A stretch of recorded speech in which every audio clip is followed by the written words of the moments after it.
Don't go to fucking Facebook because that doesn't work. You don't go to LinkedIn because it's basically full of people from God knows where that type up copy pasta bullshit to get engagement, and everybody else engages with it because they're also NPCs. And then the connection aspect of LinkedIn is still kind of present, but only connects you with people who are basically at the end of their careers. They can't add much to you on the surface anymore. And so you kind of want to go away from that. You want to become spoken of. And what do? You do shit that is Trump is based. Oh, hey, look, it's July 4th, Independence Day. I'm gonna surf on a little boogie board, wearing a suit and sunglasses, holding a beer in my hand, because that makes me look badass. Oh, and also carrying a flag, right? Why not? People look at that and think that that's a genuine thing. That's a PR stunt, if I've ever seen one. And a good one, of course, not discounting it, not in the slightest. It's a very good PR stunt. But realistically, that's all that it is, right? So you look at Zuckerberg's transformation, at some point, people realize, hey, you actually need to be cool, you actually need to be inspiring, you actually need to have good PR. So they created Mark Zuckerberg. They actually created this, whoever they is. And it's just a marketing agency, I suppose, perhaps. But I gotta tell you, that shit that he's put on for himself, really effective. Hey, wear these go do some training, so you get some muscle mass on, so you actually look like, what humans are supposed to look like when they're taking good care of themselves, so it's impressive for people to look at. Make sure to wear these slightly oversized shirts with very terribly fitting sleeve cuts, and wear chains and shit.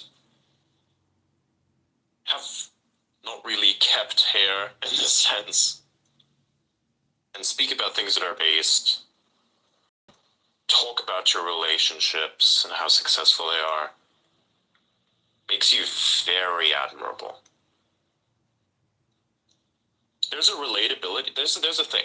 I'll tell you something. There's a very important thing that people need to understand when it comes to relatability. There are two types of relatability. Relatability in that this person's life sucks as much as mine does.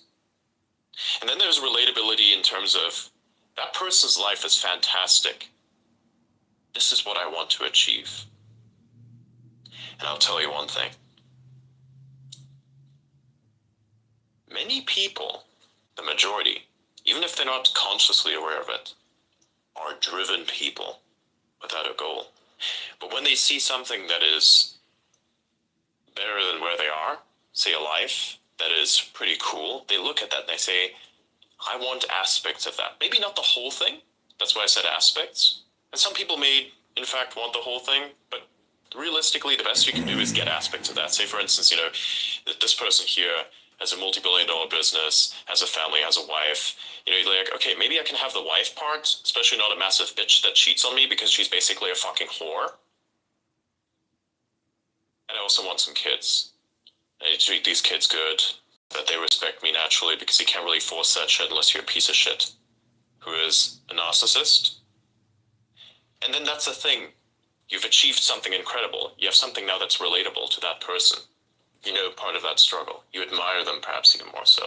So the relatability factor of having a life that one can look up to, that is more common than a life that's shit and you look down on, or you're at a level where you're like, I'm rock bottom, and I relate to this thing over here.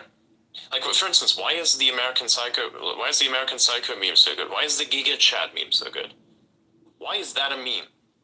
Because you look up to it. Part of you wants that. Part of you identifies with it.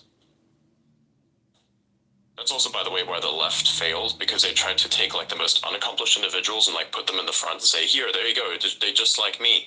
No, you don't understand. The majority sees fucking Charizard and says, yes, I am an alien lizard dragon thing. You will have more relatability to some fucking alien somewhere that yells in Japanese than you will to these fucking people who are unaccomplished as shit. People want things that are abstract and remarkable. I'd say something with Mark Zuckerberg, for instance. He kind of hit the nail on the head with this one. He's got a wife. He does things for her. He's in shape. Has a style where it's kind of, not so uptight.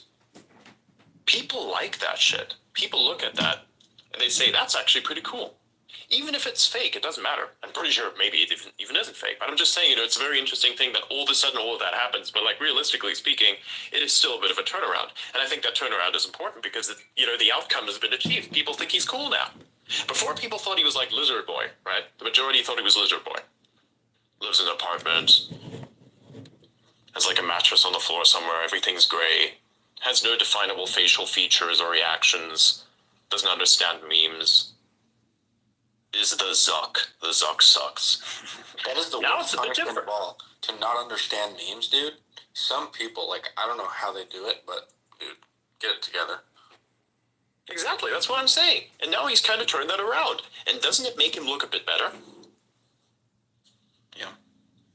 There you go. It's effective. It's an effective marketing strategy. It's remarkable. I think it's actually the most effective marketing strategy because this is also, I think, one of the only reasons that people turn up in this space here. If I was like the average Joe in many respects, and I had nothing entertaining to say, nobody would show up. This is obvious. This is why sometimes I don't even want to open up a show, because I cannot say something that is actually of value to someone. I have to continually ingest and project outward information that's actually of value. It's a very hard thing to do, actually. I kind of hold myself to a certain standard whenever I do this, because I feel it is a great personal challenge. But I have to tell you, it is very, very difficult. It is extremely difficult. It's a lot of hard work. Like every day. Just gotta think about something that's cool. Gotta think about something to post. I don't even repost a lot of the stuff that I posted beforehand, because I just keep coming up with new shit and keep putting it out there. Stuff that I've said, and then I can reference it in spaces, or whenever we're talking about this one particular thing, and you bring it up. Mark, from the Magic Numbers Company, he told me that. He told me that the world is like a gigantic fucking vector space, and you like creating data points. The idea is to create data that lasts, that is so relevant that it can be connected with other points, that connection is the strongest. And that kind of defines now who I am. It also defines how I put information out there. But I'd like to go back on the point with the Mark Zuckerberg campaign, effectively turning him into more of a base person for public perception. That is kind of how it is with me here as well. I would be unremarkable if I didn't try, at least, to do something that is remarkable. That is why the best things that I can speak of are either stuff that I've observed that can relate to others, or retransmit effectively, or stuff that I've done myself, crazy things. Telling stories about how you once went on the Alex Jones show and trashed David Icke. That's hilarious. People find that very interesting. You went there with Nick Fuentes, called out as bullshit, or how you bring up the most far left leaning people into a space and don't even bother to shit on them. People find that intriguing. Talk to XQC or all these people, this isn't once have an active community. It's a very difficult thing. Public perception is a very difficult thing. And the best part's always exactly what I've just stated. Things that are remarkable. You wouldn't be here if it wasn't remarkable. You'd be elsewhere. You'd be listening to these live action role plays of geopolitics experts trying to tell you how the world works, when in reality they don't even have the fucking slightest clue. If there's a fucking geopolitics expert out there and you ask them what's the most important thing about Taiwan, and they don't answer with fucking microchips, then they're stupid as shit and you shouldn't listen to them. Seriously, I invite everybody here on this stage right now or in the audience that if you ever go to a certain place and you get the opportunity to ask a person who's talking about geopolitics, tell me why Taiwan is important. They don't talk about the computer chips and they're full of shit. And you should probably stop engaging with them. You should probably even stop following them, because that's bullshit. How do you focus on quote unquote geopolitics if you don't understand the actual nature as to why things are geographically moving around from a human resources perspective? Because crazy. That's actually crazy, right? So people try to be remarkable by relating remarkable events as opposed to doing actually remarkable things. Because doing actually remarkable things, it's very hard. It's difficult. It's genuine. And to do that, it's like requires a separation of facts and identity. Your identity is who you are, your personality, how you tend to interact with the universe. Your identity should not be, oh, I think that the black hole spins in a clockwise direction. And then when somebody disproves that, all of a sudden I'm the person who is always wrong, because my identity is black holes spin in a clockwise direction. Actually, no, they don't spin in any direction. Actually, no, this one spins counterclockwise. Actually, they're just random. Now you stand there, defeated, emotionally, physically, in every way, because your very identity has been invalidated. So don't identify with your facts. They're not yours anyways, are they? The only thing that's yours is you, and even that is conceptual. Why can't I view my facts? Are you a narcissist? Like, you're just like what I explained. You have a fact that's proven wrong, then you are wrong. Your entire personality, everything, your identity is invalid. It's wrong. Okay, suppose the facts I hold are able to be proven mathematically or have been proven mathematically. Well, perhaps you can kind of make some identification there happen if you wanted to, but it's really not the best way to do it. Facts. That's a stupid move. You're bound to lose. I stick to logical facts. Yeah. Oh yeah, 100%. Like this, even with logic, for example, transformer scaling is a fact, right? That's an empirical scientific fact that I stick by. That is like a principle that I live my life with, is scaling. Yeah. I like to live by personality and principles a lot more as well. But realistically speaking, again, it's like a thing. If you know to say, oh, I'm going to talk about scaling laws only, and I'll be known for scaling laws. Well, then what are you going to be known for in other respects? You're not going to be known for anything else. And that's where the reputation arm comes into play. A reputation is yours only in the eyes of the beholder. Because you're the person who has created sentiment. You're the person who has shifted things around in the world. If you go to a place where no one knows you, is that reputation really yours? Because nobody has an idea of what you are. You walk around people, and you are just one of the people. You may have reputation. You may be very recognizable. But in a place where nobody recognizes you, are these really the things that are you? Or is it your ability? Hey, can you help me solve this problem? Go there, you fix it faster than anyone else. Now, reputation is made again. It's beginning to grow. Even in a place where you didn't have any. And that's why these marketing campaigns are very important, because they create this type of sentiment. That's why you have legacy media. They try to smear people who they disagree with politically. Because they believe that they're doing something good. This is the thing with the reporters, by the way. You can't even really hold it against them. I've said this before. They actually believe they're doing the right thing. They believe that if they smear certain people of a very particular political opinion, and that if they limit them, they are protecting the world, and that they're also protecting that individual from themselves. They actually believe this. Even with these dictators who are fucking insane, they actually believe that what they did is for the good of the people. I did this because I love you. This kind of shit. There are many historical examples of this. Look at fucking East Germany. We don't talk about that enough. The reason why we don't talk about that enough is because the leftist argument for socialism just completely shits the bed the moment anybody even talks about history. I can talk about that history more so than others could. You know why? Because I know the people that lived there. Lived in that time. Were born into that time. All of which tell me it was a shit house of a time. Provided me evidence for it too. And a ideologues are not afforded this luxury, this privilege.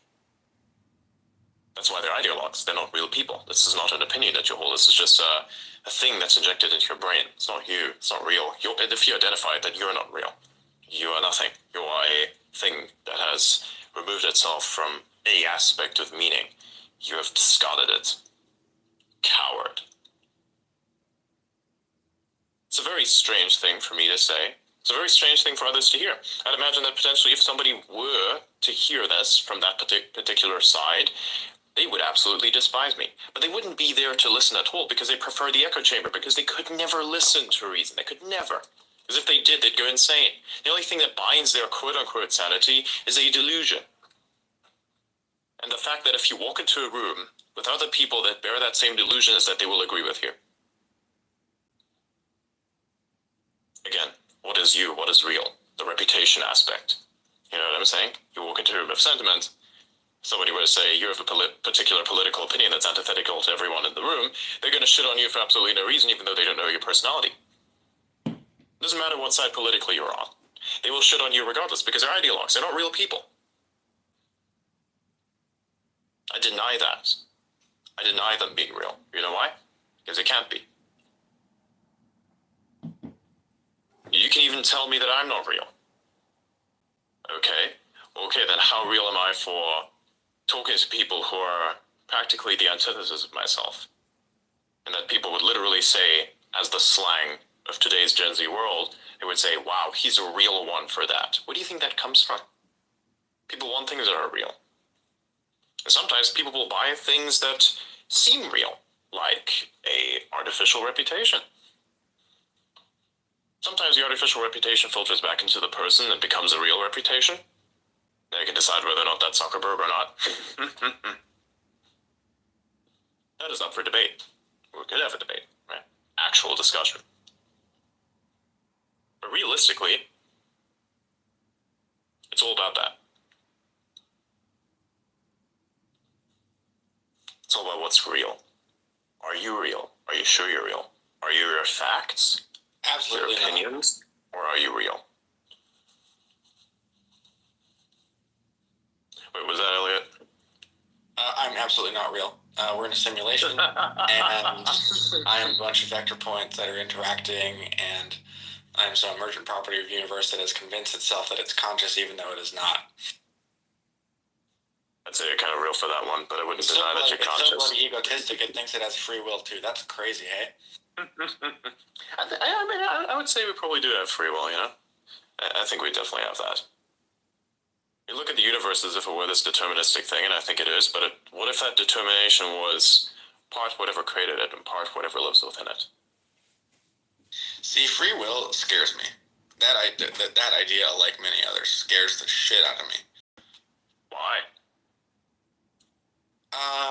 Maybe because my Newtonian mechanic-based brain wants to think that everything is deterministic, and that's like a simple model, and it wants to maybe avoid complexity because naturally, we are an entropy minimizing creatures. That's what we tend towards because that's what helps us survive.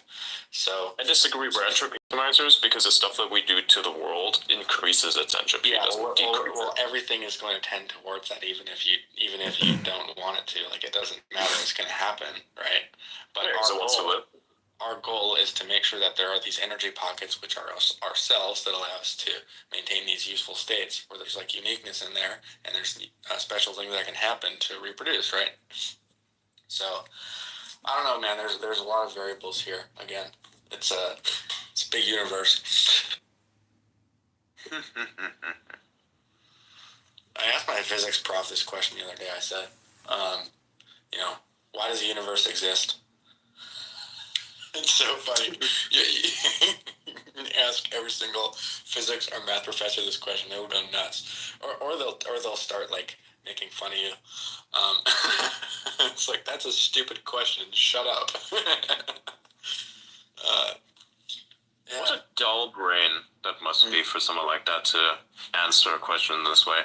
Oh, not all of them do. I mean, most of them will kind of, that they'll sort of intrigue, ask questions, because they've already been through this in their own head. They'll just kind of intrigue your thoughts to see what you think, because that's like, you can get something useful out of that. But yeah, some of them are, I don't know, kind of pushy away though. Yeah. Why does the universe exist? First thing I'll answer, a very simple answer. I don't know. It just does. We're doing things within it to kind of discover why we exist within it, and then kind of try to project that onto the universe itself, thinking that basically everything is scalar.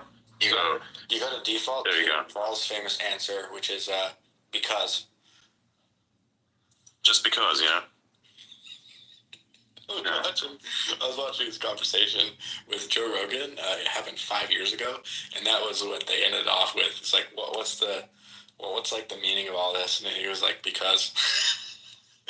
Just a little cliffhanger. Joe Rogan was kind of like making fun of it, but yeah, I mean that's it, dude.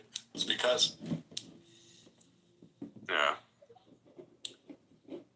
Incompressibly because. However, I still like to answer the question with, I don't know, to be honest, but I do know that we want to understand why we exist, and then if we understand why we exist, then perhaps we can extrapolate that out into the rest of whatever the universe could be, and then we have an answer as to why it is and why we are within it.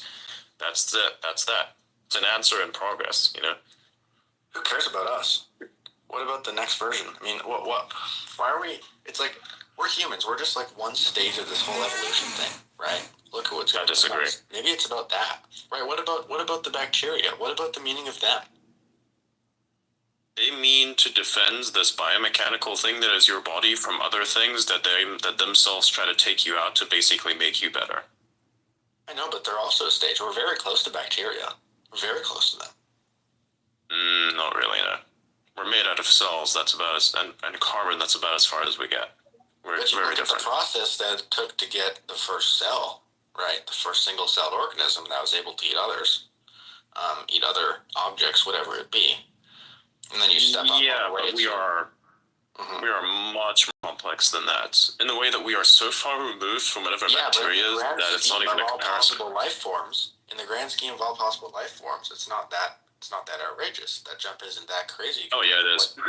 It absolutely is. I consider myself to be made out of cells. That's about as far as it goes. And the rest of it is just a bunch of other cell lumps within other cell lumps that kind of somehow, like you're made out of cells, form these lumps that are called organs. Each one of those are interlinked with each other within a system that is made up of other different cells. And you have cells within that system that then basically allow for the cleaning up of all the organs, and then you have cells that help those cells from not getting attacked by a bunch of other shit that tries to get in there and fuck with those cells. These are called white blood cells, for instance, right? They're kind of like an interesting defense mechanism, the thing that you see whenever you engage with bacteria.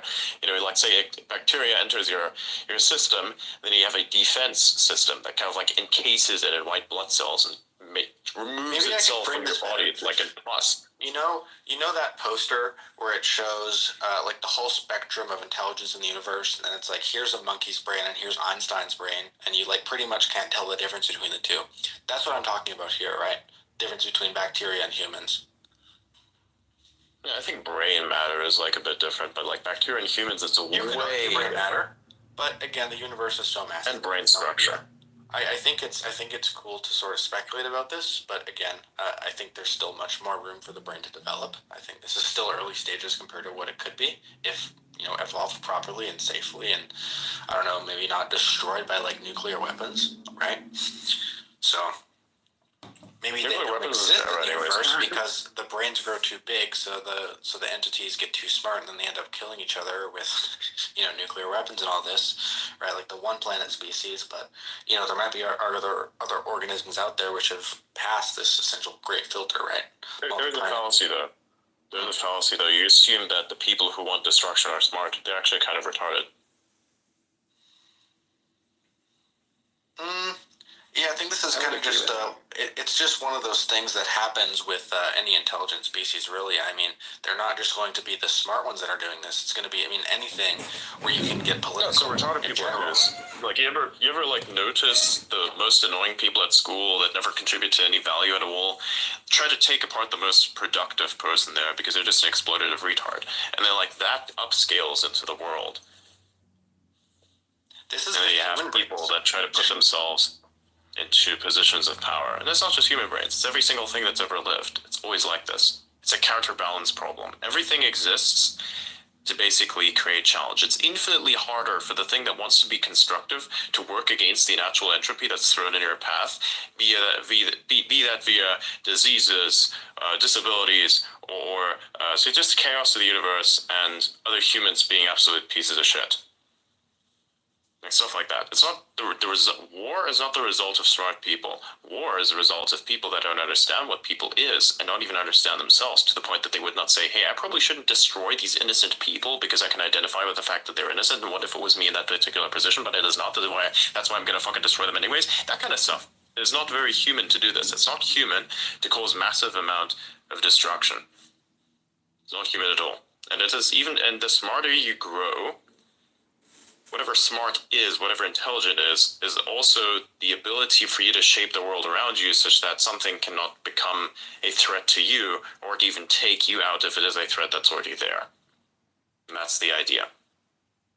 And it always goes back to principles at the end of the day. The heuristics that you apply to yourself, your choices. Like the brain mass means nothing. It's all about brain structure. Would you say that those that can't create are inclined to destroy?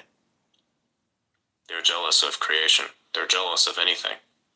If I take a watch and put it together, give this people that try to be super dominant and everything, then something breaks, the system breaks, you fix it.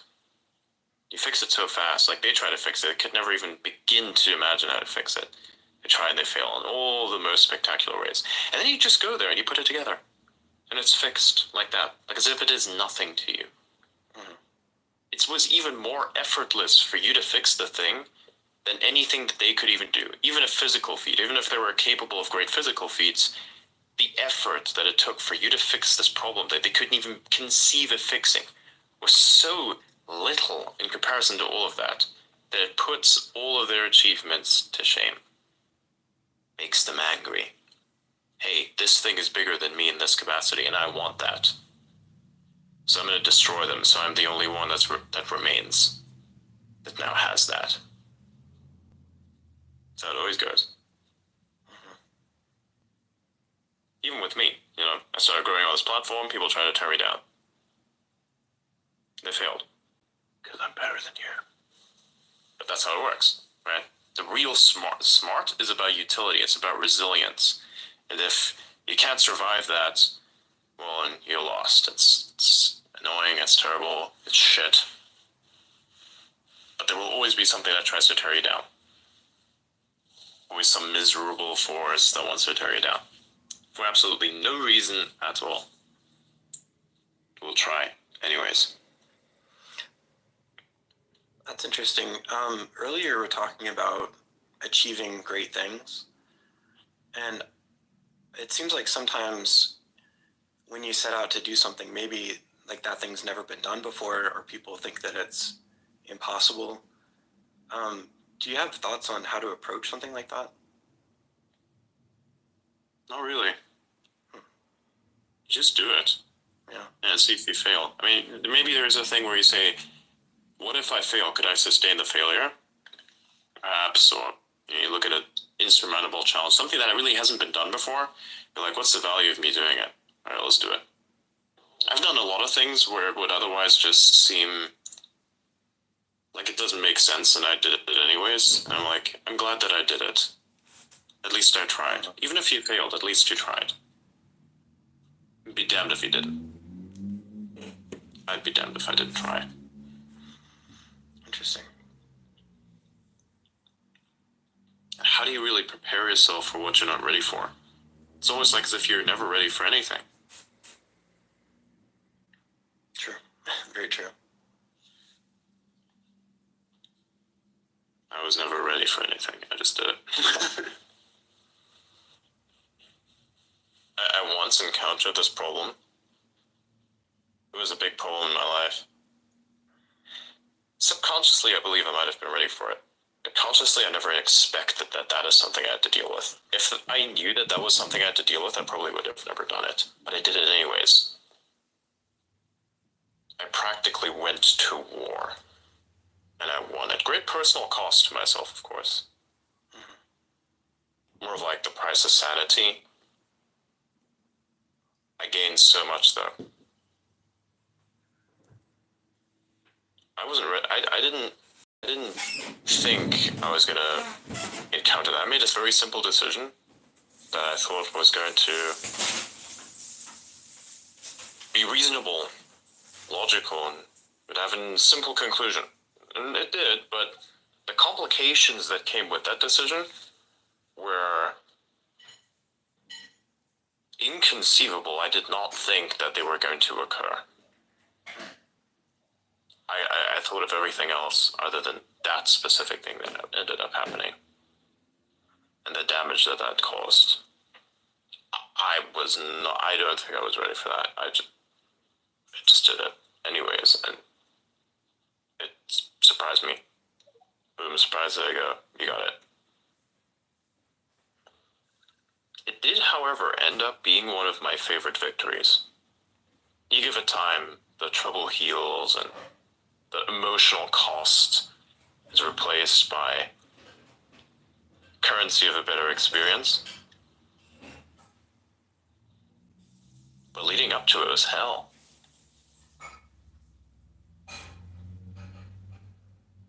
But I did it anyways. So now every time I look at it, it's like, okay, you know what? Maybe it was worth it. And it was. The first thing that hasn't been done before. Thing you never thought you could ever do. But is the outcome something that is definitely a thing that could provide you with tremendous gain, or betterment of everyone even. That you just do it, even if you could fail. You just do it. Whatever comes, be ready to probably engage with something, whatever it could be. But at the end of the day, I don't think you'll be able to see what's coming. That will try to stop you or slow you down. It happened in many different ways. Even bureaucratically, part of that situation was funny as well. Interesting. Do you think that those victories build on themselves? Oh yeah. I actually no. What do you mean build on themselves? So you accomplish, you go out there, you meet with some problem, you're not ready for it, you overcome it, and then It allows you to beat the next one more effectively. Yeah, absolutely. Yeah, that's kind of how I interpreted the question that you asked. I just needed to be sure. But yeah, absolutely. It makes you bold at some point as well.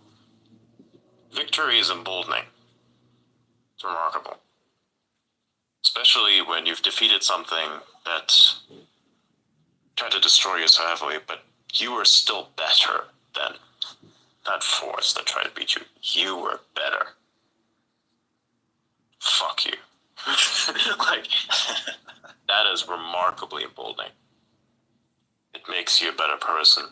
And it sometimes could even make you a bad person, which will then undo that victory for you.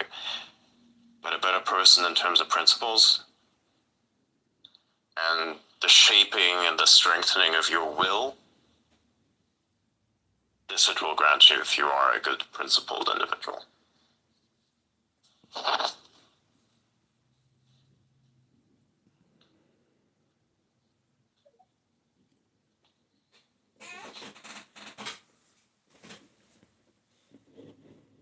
It is very difficult to achieve.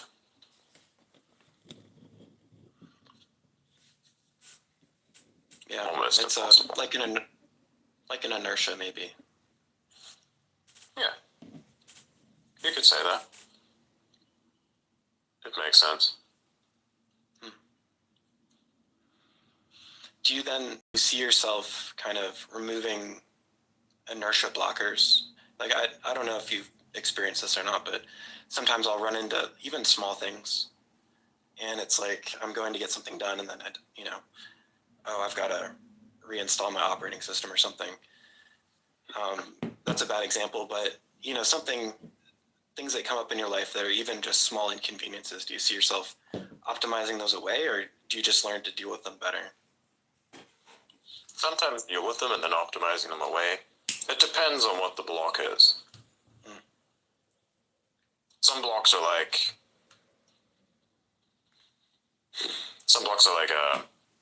they can be easily beaten. Some are a bit more difficult. Hang on a second, what the fuck is this?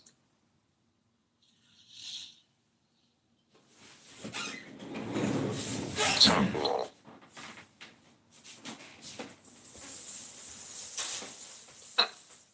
Yes, so the first thing is I try to move past the object by going around it or above it.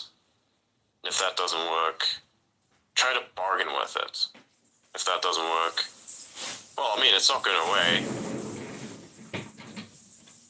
If it can't stop you dead in your tracks and you can beat it, then you're it. And I choose me. Interesting.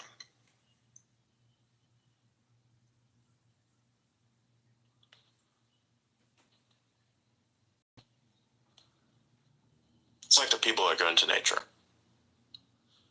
Oh, we gotta be careful with this wild animal. It's gonna don't try to upset it. It's only trying to be itself. Meanwhile, it's trying to basically kill you. And it's like, what the fuck is this? Yeah, I love that. There's nothing more brutal than Mother Nature. Oh yeah. So you practically have to be as brutal.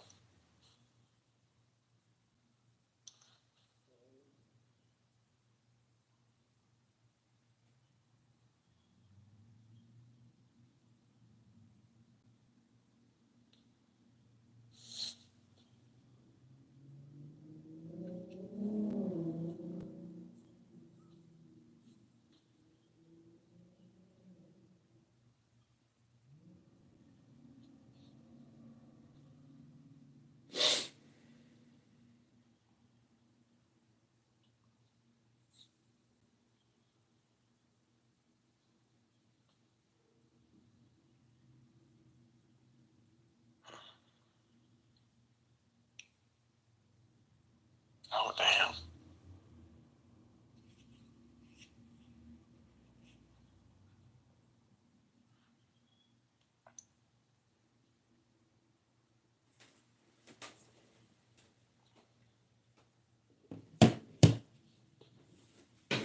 Former Bank of China chairman Liu Yonge just sentenced to death. God damn it. Ouch.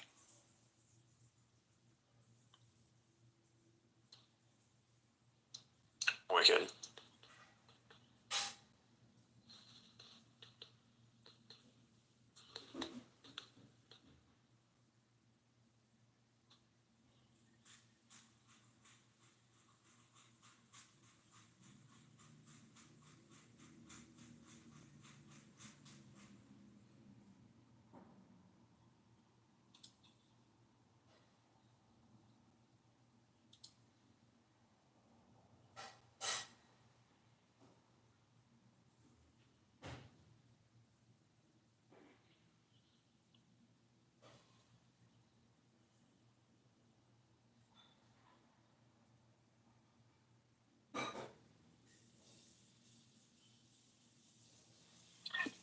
Oh fuck, is so meme. Yeah.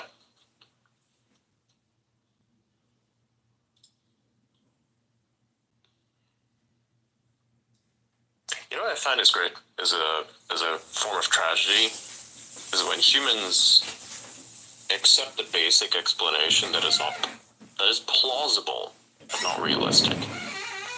There's a very strong divide between something that is plausible and something that's realistic. And that's what many people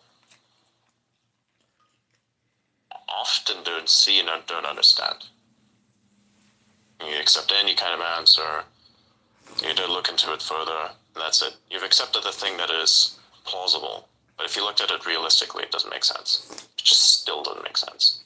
Plausibility is often an excuse for reality that you just cannot understand, even though you have a plausible explanation for it. Mm-hmm.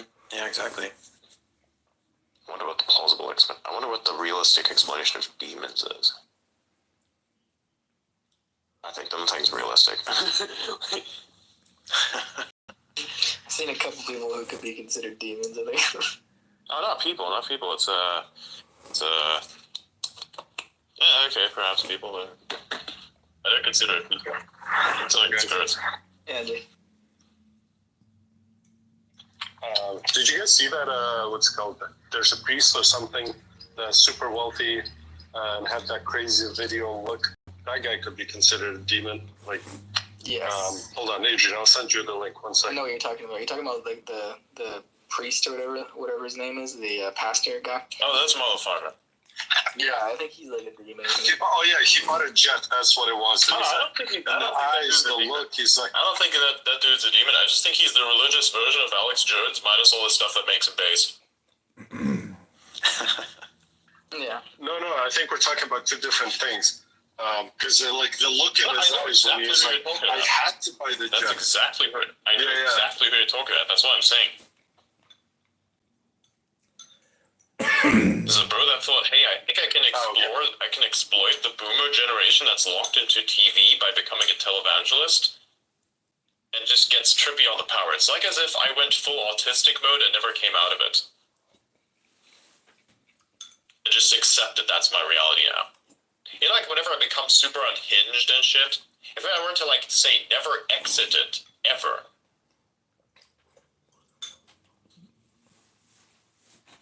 then yeah. That's kind of weird. Remember when I started to scream around about the towns and places named in Australia? It's like if I stayed in that mode forever. I kind of wish you would. That was fun.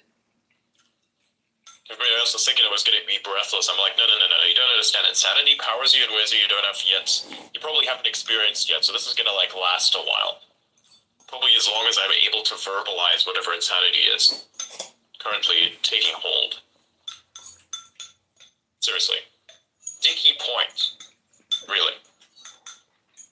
It's like that meme that I once see, like, oh, what's the perfect road trip?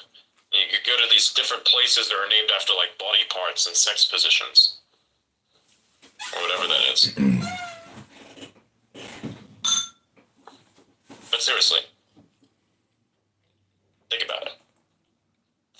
The most northern eastern point of Australia, you know, the tiny little fucking tip is literally called Dicky Point! I'm sorry, I'm not over that. I'm not over that. Never forget. Absolutely never forget. I'm not over that. I'm still not fucking over that, and I'm pissed at the fact they want to change it. The amount of different places that they've called something a knob is insane. Bob's 6 Mile Knob. or whatever. Fucking Forknot Island. Fucknot Island. Like, what? Wild. What were some of the names? Like, there were a lot of shitty ones. There was crazy. Really, really good. You can tell. Wild Like, you Dog. look at it. Yeah, you look at it, you understand, yes, this place was a fucking prison island. And hey, maybe that's a really British thing to do, because a lot of their fucking places are named Cock something in Great Britain. I mean, it happens. I mean, sometimes, you know, I'm not going to say that last part, that one's too unhinged, I'm sorry. The world is not ready for that yet.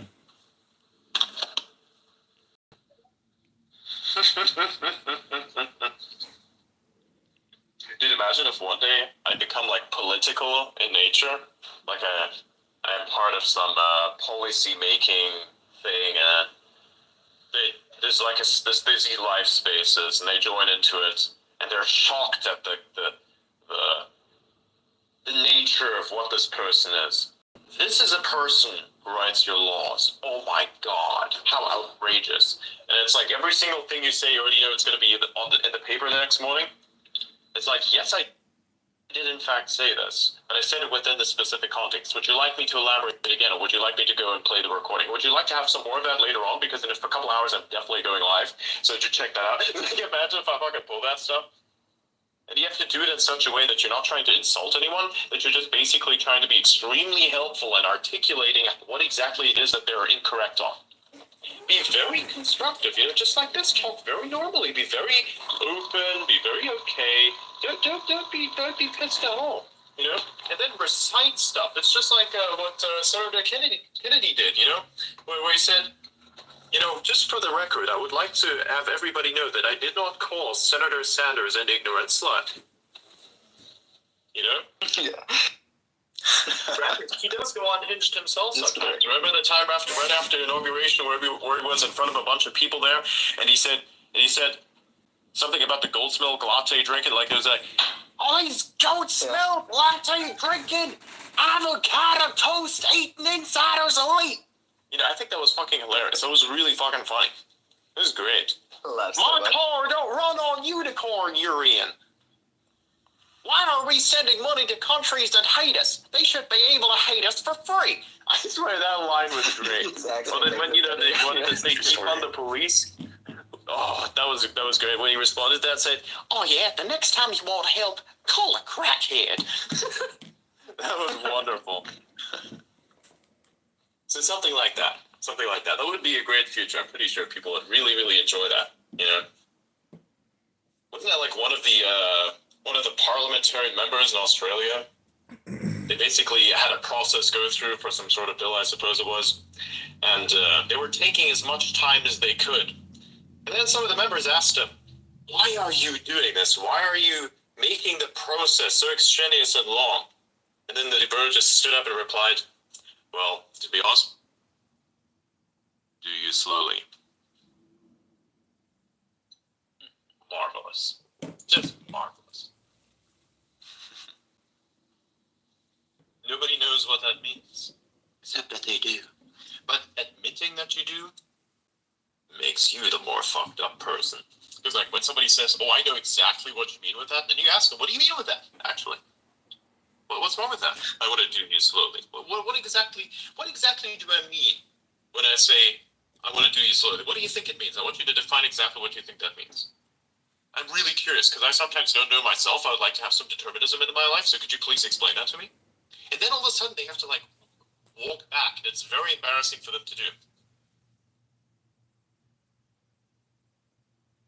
In my case, I wouldn't back away. I would even go in further and say, well, I mean, conventionally, this is not my opinion, of course, conventionally within, more informal settings, the process of doing you slowly infers the act of copulation in a manner that is more passionate and thereby also slow, when you insert the thing that is your phallus into the productive organ of another sex and move it back and forth in a very slow manner, such as to increase the pleasure factor. Yes, I believe that that's what doing you slowly means. I would literally say this in front of millions of fucking people and not give a slightest of a fuck. I am like that. Now try to combat that. I did not use any foul language at all. I simply described the biological processes that are involved in the thing that is defined as doing a person slowly. Conventionally, of course, that's involving inserting the phallus into, the female reproductive organ, but some people go a little adventurous. They sometimes insert it into places where normally that doesn't really go. But you can do whatever you want. I'm not going to judge you for it. I think it's a quite strange practice, and it could be quite dangerous from a bacterial standpoint. But you can do whatever you want, right? I would fucking say this shit, and people would lose their minds. They would not be able to deal with it because most of the world is so fucking cucked and so compressed into this tiny little fucking box that they cannot deal with the fact that somebody would say the truth in such a graphic and non-insulting way. It just shatters your worldview. It just so insane that you cannot help but love it. You cannot help but laugh about it because it's the craziest, most unhinged thing you could do. And I would do it. Not because you'd need to, but because it should be done. Because it has to be done. Because it's entertaining, it's fun, it's fantastic. Don't be afraid of that shit. Have fucking fun. That shit's fantastic. I want to be in the room when you say that to people, please. Dude, on live TV, I'll fucking do that at some point. It's like that person who made the feminist joke, you know, sticks and stones might break my bones, but there'll always be something that offends a feminist. And then all the women started freaking out about it. It was the funniest shit ever to me. Like, you didn't even have to say anything. You just said a thing and then they got offended on your behalf. It's like, it's perfect. It's a joke where the punchline executes itself by turning everyone else who's not even part of a stage into the stage and defining exactly where the line of audience and stage is in a way that nobody can control. That is remarkable. That is genius. Yeah, I'd fucking do that shit. Maybe in some settings I would not. There are restrictions. But there are some places where realistically, if you are surrounded by unserious people, you have to take on the responsibility of being the more serious and, you know, educate, like what I've just done by describing the doing you slowly part in a very, well, somewhat accurate. I'd say I'm not proud of it, you know, somewhat accurate biological detail. You know, I could have used more scientific terms to describe what exactly that is. And, you know, if you had any more inquiries as to what exactly those scientific names and definitions correspond to, we can, you can come to my office later and we can do, I can show you in terms of paper, or I can show you in terms of action. How about that? I'm just kidding. What? Don't do that. Don't do that. Let's do it. This guy's like, what the fuck? I was waiting for action, and it's like, nah. What did you do? Yes. Yeah. Like, did you just offer, like, I just offered education. I can give it to you on paper. I can give it to you in terms of action. I can hire some people to do the action on my behalf, not to you, but to each other. We can do that. We make good salaries. You know. It's education, right? Probably get the education minister. Maybe he'll be down to it. I can call him, pay him some extra. You know. Some bullshit like that. Nobody would know how to deal with that. There would be no soul on earth that would know how to deal with that. How do you have a protocol for a person coming up with the most elaborate explanation of a fucking sex joke? There is no protocol for this, because there is no way anyone would see that coming. Coming.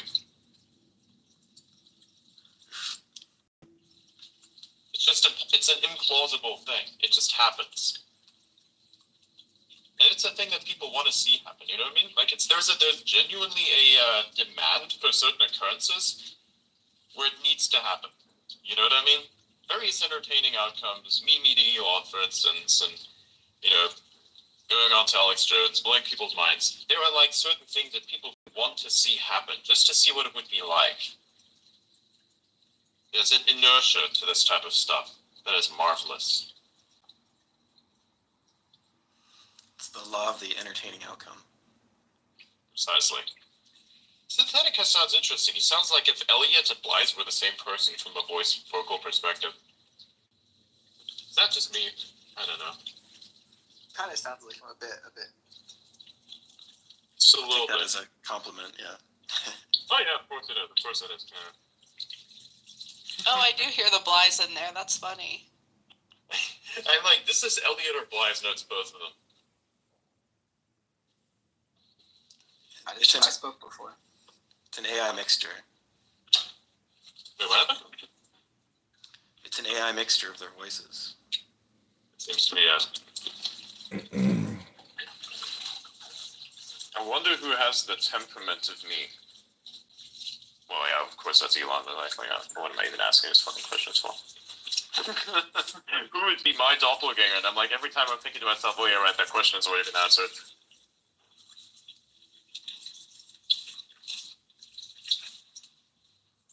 We got Russian Scott over here, though, you know? Andre is like the Russian Scott. That's funny, yeah.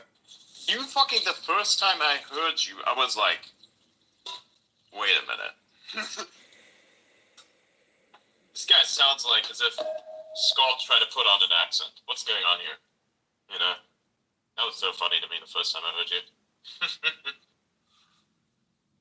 And I completed it, and that person's like, all right, let me hear the other person.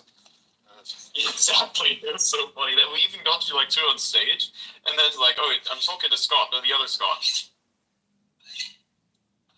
Yeah, it's pretty funny. And we had like two Scots, and two people sounded the same as well, so it turned out to be really, really, really chaotic. It was fun. This is Elon. He's sharpening his knives. Getting ready to cook a delicious butter steak. All he does is eat butter steak. Doesn't even drink wine. I don't think he does any. He doesn't make any vegetables. He's such a fat piece of shit.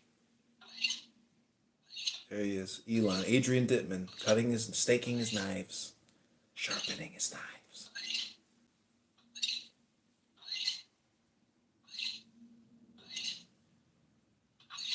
I'll be back in a minute. There's a place. Sure. I found the screenshot, Adrian. There's a place called Balls Creek in Australia. Balls Creek. We're gonna go balls deep in Balls Creek in Australia. Let's fucking go. Yeah. We're gonna go there. Grab your snacks. Let's fucking go. We're gonna go balls deep in Balls Creek. It's right above Little Nobby. Wow, Not even doesn't kidding. surprise me. Not even kidding. I need a bigger knob though, but sure. Who are they trying to roast? And then up north is Gagan Park. It's what? Gagan Park. Now I'm asking myself what they gagging on. Like, it could be the knob, so it's probably just, Balls Creek.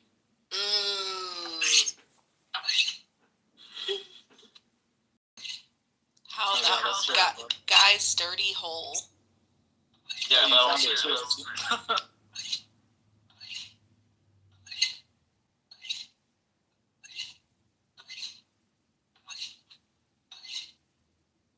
I still can't understand. Isn't there like a trade station in Great Britain that's called Cockfosters? Wow. Is there? Why is it called Cockfosters? What the fuck is that all about? What are they trying to tell us?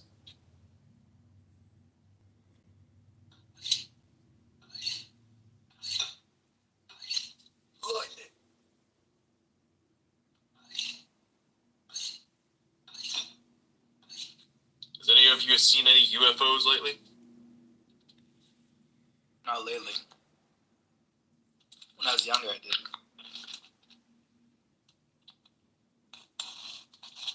They talk about those spheres, you know. You fear the sphere.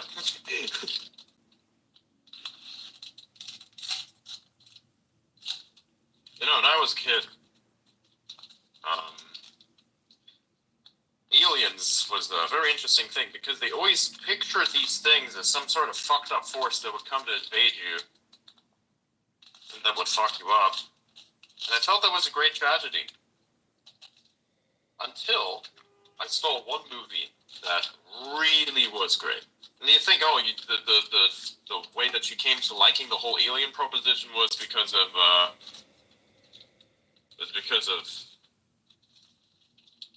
Star Trek or Star Wars or whatever. No. It was because of Close Encounters of the Third Kind. That movie will forever be my favorite alien movie. Hands down. That's great. When it comes to like simulation shit, it's The Matrix. When it comes to alien shit, it's Close Encounters of the Third Kind. It has a very special aesthetic about it. You know what I mean? Very special aesthetic. And it's beautiful. Yeah. The soundtrack was fucking fantastic. The proposition of sound being used as a language was absolutely miraculous. I loved it. I loved that movie. Left a big impression on me. Oh, absolutely, left a big one behind. Like, if I were to give anyone an introduction to alien movies, I'd tell them start with that. Start with that.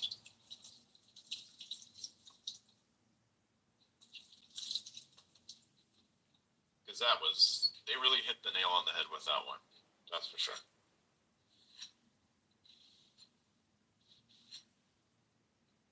Alright, I let's think take it's it back. marvelous.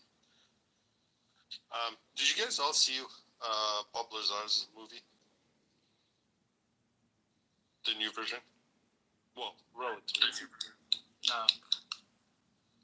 Bob Lazar, the famous, what's he, astrophysicist that claimed aliens were real 30, 40 years ago. And then about 5 years ago, a new movie came out and another interview with him. And a lot of things that he was talking about back then that seemed impossible proved true. Like, for example, he said that he worked the NASA JPL laboratory, and they were saying that no, Bob Lazar didn't work here. And then the recent journalist found an actual print showing a picture of Bob Lazar from that time saying working at the JPL laboratory, and a bunch of other weird things came out. You guys know what I'm talking about? No? No? I've heard of it, but I've heard of I haven't it. watched the show. Oh, I would highly recommend it. I mean, it's really interesting. I wouldn't necessarily say the main things about it would convince you of aliens, but there's one thing that did slide the scale for me, because it was the first time I had a full explanation of why the disc shape. You know how, like, throughout historical movies and encounters and everything, it's always a disc. And then when they show how it flies, including in Star Trek, they give it a direction, like a front and a back. In Star Trek, for example, the Enterprise, the Millennium Falcon has a front and a back. Anyways, all these fly kind of horizontally, I guess. So there's like a front and a back. Even in what's called Independence Day, they all had front and a back. But it also was always confusing why the disc shape, because it's nonsensical if you're going to fly that way. But The Independence Day didn't really have a front. It was a big disc-shaped fucking thing that came down on Earth. it had a front and a back. If you look at it, there was always there's a massive thing. I don't know what you call it from one side. But yeah, they all had fronts and back. Well, majority of them. Anyways, Bob Lazar, he's like, well, look, when they do, what they use to travel is they have these anti-gravity drives. They have 3 of them. And when they go to travel far distances, they effectively belly up, focus their drives, and go that way, like belly forward. Which is crazy because that's the only logical explanation why you need a disc shape. Because if you got some kind of sphere creating, field creating drive, and you have 3 of them, the most optimal shape is a disc, because the circular structure will give you support, and then the disc will the maximum volume for these 3 bubbles that are kind of created, either a really curved triangle or a disc. So it's the only explanation that I'm like, holy shit, well, this makes sense. Either way, basically all I'm saying is that there's a plausible explanation why the disc shape is useful, why it would be useful, and it's the only explanation I've seen in all this history, and we've always talked about disc shapes.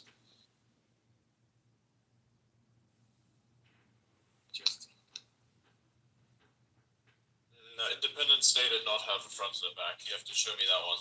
It didn't have that. Yeah, give me a sec. It was probably the mothership, but they later then canned that in the subsequent sequel, where basically the mothership was an even bigger disk that swallows planets. So. There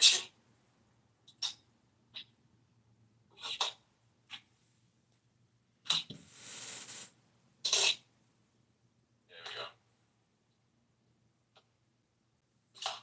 Nice piece of butter. Oh yeah. So the very, very small ones, they were fighters. They had a clear front back. The big ones that had a, give me a sec, I'll show you. I'll send, do you want me to post in the nest? Or no, not in the nest, in the pill? No. Send it to me directly. I kind of like to keep the alien craft thing a little bit, but yeah.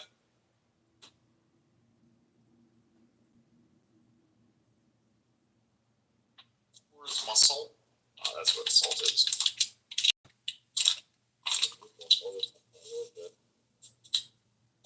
also do is I consume a lot of salt.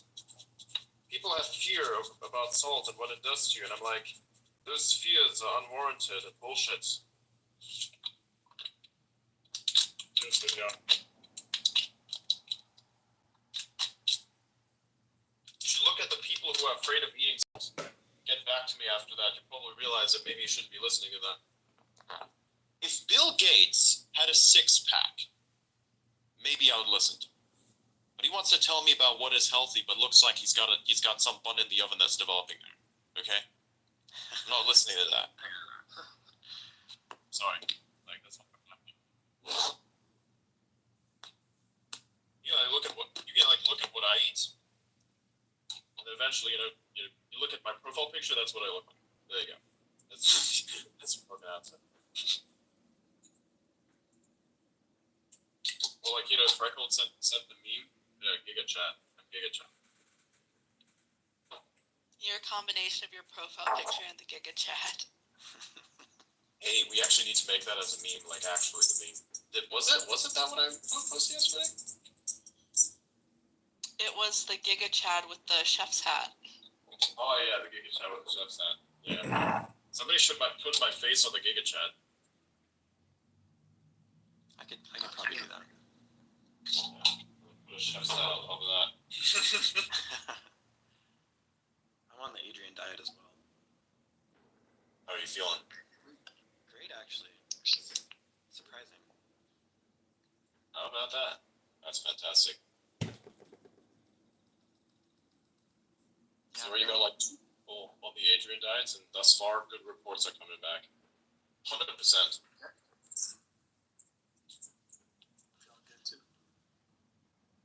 You would think there might be some kind of transition, but that really, I didn't feel. Just happens pretty much instantly, doesn't it? Yeah. How do you feel at night? Like you sleep better as well? Like less hunger? Yeah.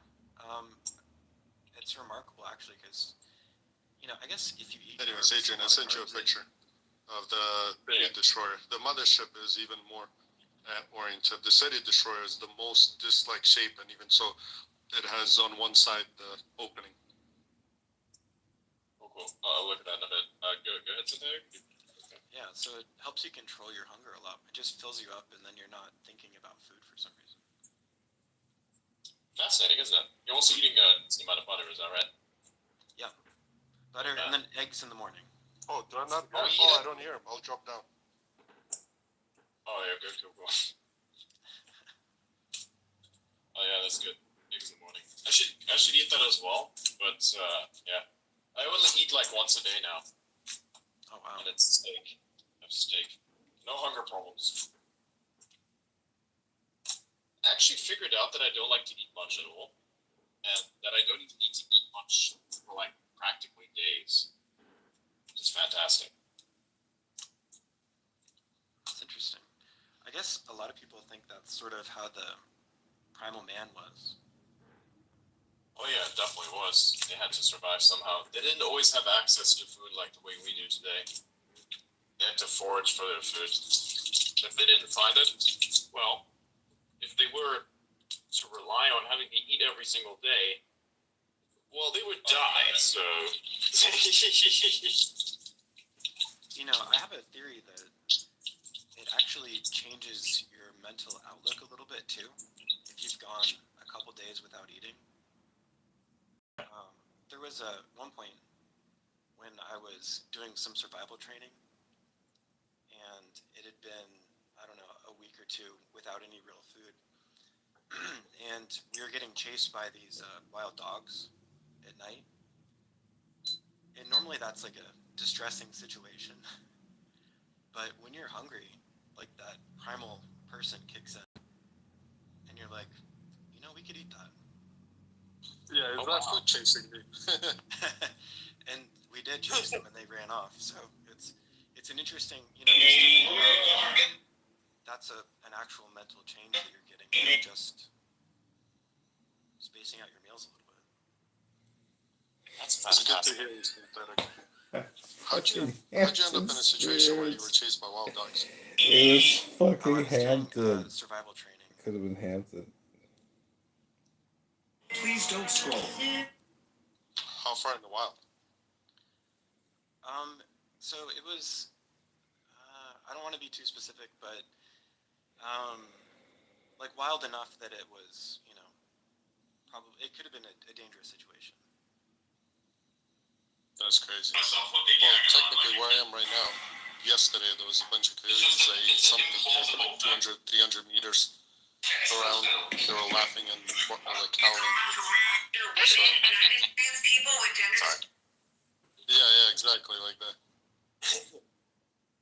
They make strange sounds. I used to encounter like these types of things as well, but then I'd get crazy sounds and just kind of fucking confusing. Yeah, I agree with that. When I'm bored, I become very dangerous, honestly. Like very dangerous. You do not want me bored. You really don't want me bored. Trust me. Like I become very dangerous. And there's one time, so I didn't have internet. My entertainment was listening to the radio. Whenever I'd hear something like rustling in a bush somewhere. I'd be like, ooh, entertainment has arrived. And then I'd fucking go outside and do some bullshit to it. And other times, it's like basically instinctive, keep this thing off my turf. Wild dogs, all this kind of stuff. I would just run out in my fucking underwear, knife in hand, chase after the bitches with a torch. No fucks given. I would sleep in a bunk bed and there'd be knives next to me. I would sleep with knives under my bed, in my bed somehow. I hear something, wake up, grab the thing, just go outside in my underwear naked, whatever it happened to be at the time, chase it down, fucking keep it out of there. I once was outside, looking at the stars, doing some stuff, observing shit, and then I saw a pack of fucking dogs that were moving around in the area. I was like, what is that weird? I know there's something moving in the bushes, and I look at what's moving in the bushes, I'm like, oh, there's a lot of things moving in the bushes. Oh, fuck, it's an army of dogs. And I was standing there. Some of them stopped moving a little bit, so they knew that I was there, or at least I thought they knew I was there, which I probably did. I looked at them, they looked at me, and I was like, if I show the smallest amount of fear, this thing's gonna fuck me up. Alright, let's go chase them. I just started fucking running after them. Making a lot of noise, turning my fucking flashlight on. Doing the ooh-ah thing. Yeah, exactly. You're the alpha predator. 10 out of 10 do not recommend. Wait, what happened after that? Did they run away or something? Yeah. You chased down Okay, let me ask you a question. If you're in the forest as a human, if you're in the forest and there's a fucking fellow human, you think, oh, it's fine. But what if that human was a crackhead? Would you run? Probably yes. I would run, actually. I do want to fuck with a crackhead. I will fuck with the dogs, but we don't chase them into the forest, into the thick forest, because that's their territory. You kind of respect yours. Because if you go in there, that's their home now, and you're definitely gonna get fucked. Because they'll surround you. Well, that's the other thing. The predators that hunt the bigger ones are often actually much more cautious than people think, because if they get hurt, they'll die of starvation. So they're very cautious with their prey. If their prey stands up, I'm not advocating for this, but a lot of times, like even charging bears, there's that famous guy, 2 guys on a video and a bear charges them and they yell and the bear's like, not today. Exactly. It often comes down to like those survival situations where it's like, I'm not going down without a fight. Fuck this. Yeah, and to them, if it's not survival to them, it's like it's not worth the risk of getting hurt and not feeding on prey later. Exactly, yeah. I mean, look, for them, it's probably very strange encountering this weird stick-shaped thing with wavy arms that's very loud. I mean, look, we listen to sound as well. We have like a fucking cicada. Imagine if you grab that thing and it starts doing its noise. You're gonna fucking drop it because it's so fucking loud. Like, wah! Drop it. You know it's not gonna hurt you. It's just making a lot of noise, but you're like, oh, fucking drop it. Fucking thing make too much noise. It's like when a child screams extremely loud as well. It's annoying somehow. It's like that to the bear, perhaps.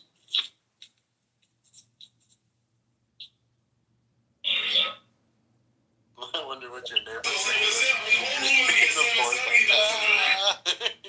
I didn't think much of it. I didn't think much of it. I'll tell you that much. You went fucking nuts. Too much time on the internet.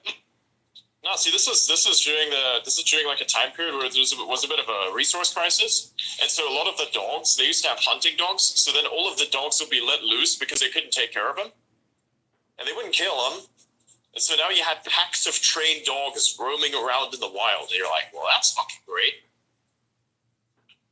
I didn't want these things tearing apart my garbage. I'm not fucking cleaning that up. Fuck you. They tear open the fucking garbage bags. Fuck that. Did you hear of the North American subspecies called koi wolf? What's that? So apparently they started noticing that there's there's like this, they called it subspecies simply. They noticed a bunch of coyote-like wolves. When they did DNA analysis, they had very similar mix of like dog, coyote, and wolf in them throughout, spread out. So it's like an animal that's more optimized to live with humans in the wild, but with humans nearby.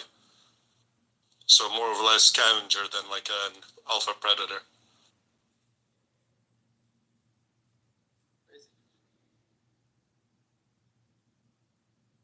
So basically, it's a soy boy wolf and a soy boy coyote, but together. I'm sorry. It's pretty funny. Soy wolf. It kind of makes sense if you think about it. I mean, if they're eating humans, resources and such, I'm pretty sure that whatever that's turning those humans to be weird is going to turn the wolves weird as well. I mean, humans and wolves. Actually, no, hyenas are pretty strange animals. They have the ability to be transgender. Actually, no, they're not transgender, they're transsexual. Because they can actually turn themselves into the thing that is consistent with the opposite sex. Like their organs, they can transform their reproductive organs to basically become the female reproductive organs. It's like if there's too many males in a pack, one of them just becomes the female. Something like that. It's real fucking strange. Yeah, that is weird. Trans hyenas, bro. That shit's real. You think gay frogs are fucking strange? No, dude. This shit's existed for way longer. Yeah, hyena is there. Also, the female hyena is the dominant one. Like the, what do you call them? The alpha. Yeah. Franco, can you tell the feminists that they're hyenas? I'm just kidding. Don't do that. I mean, why not? That's a good idea. Oh god. I realized what I said after I said it. That I would definitely do it. Yes. It's like when I gave Mikey P a bunch of funny suggestions as to what he should do at a university, and he fucking did it. I'm like, I didn't assume you'd gonna do it, but you did it. Okay.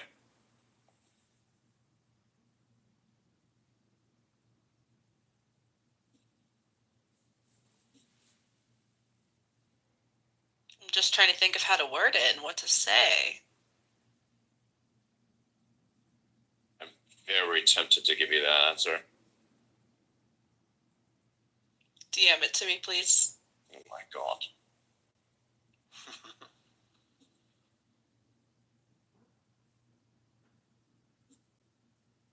Oh yeah, I did have a back part, yeah.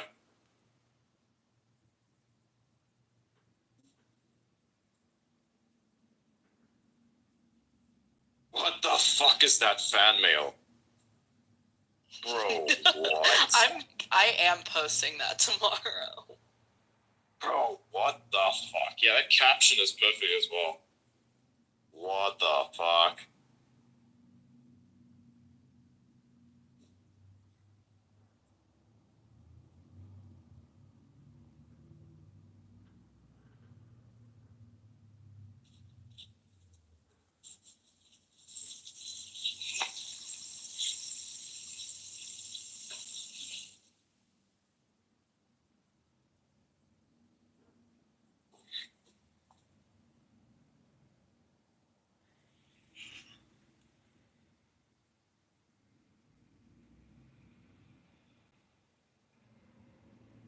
Oh wow.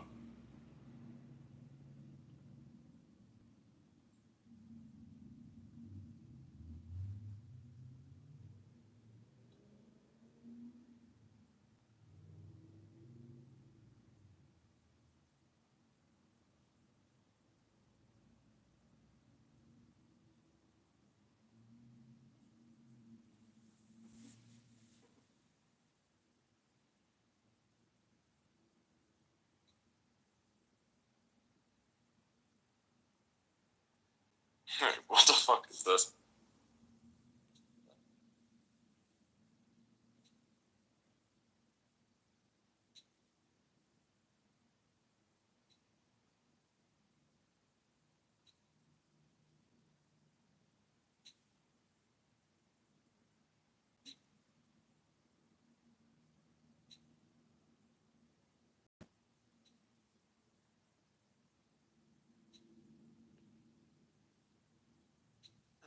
Where is it?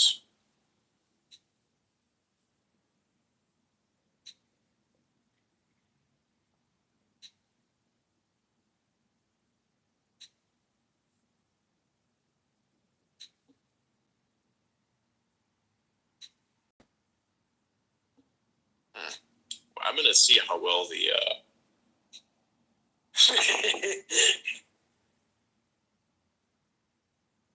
you really asked the DMs like, give me the first idea. Oh my god. I'm not gonna leave you alone until I get it either.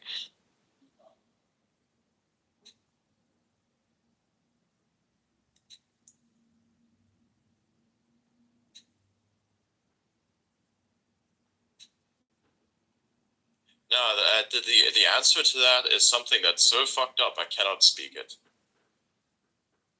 That's why I said DM it to me.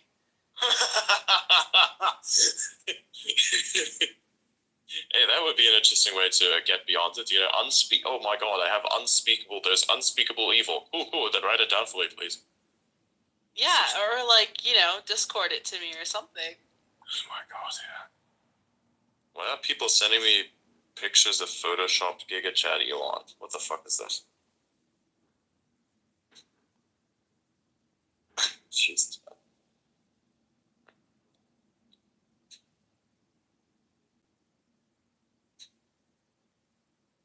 Get it either.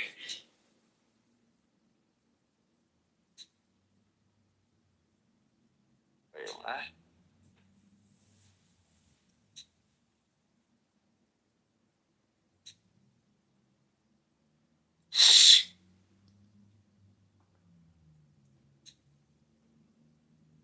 No way.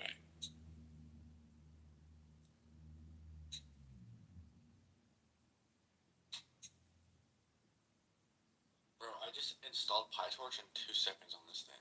It's so fucking fast. Why? I'm just setting up my environment and installing Torch with UV, dude. That was like 2 seconds. It was so quick. Their progress bar was just like, phew. Wow. And you understand, you know how big PyTorch is too, right? PyTorch is massive. Yeah. It's fucking massive, bro. Massive. Massive.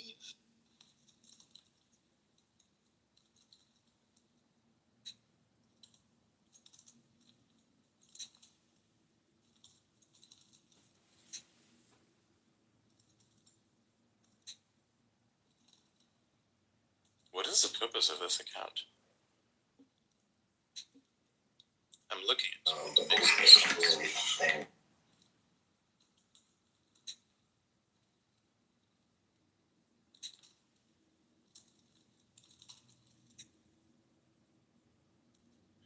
Somebody want to explain to people what MFW means in 4chan terms? My face went. My face went, yeah. Initially, I thought it was like, motherfucker, what?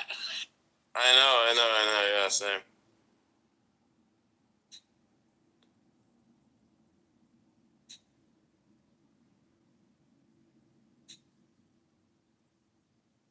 How many people actually know what LOL means?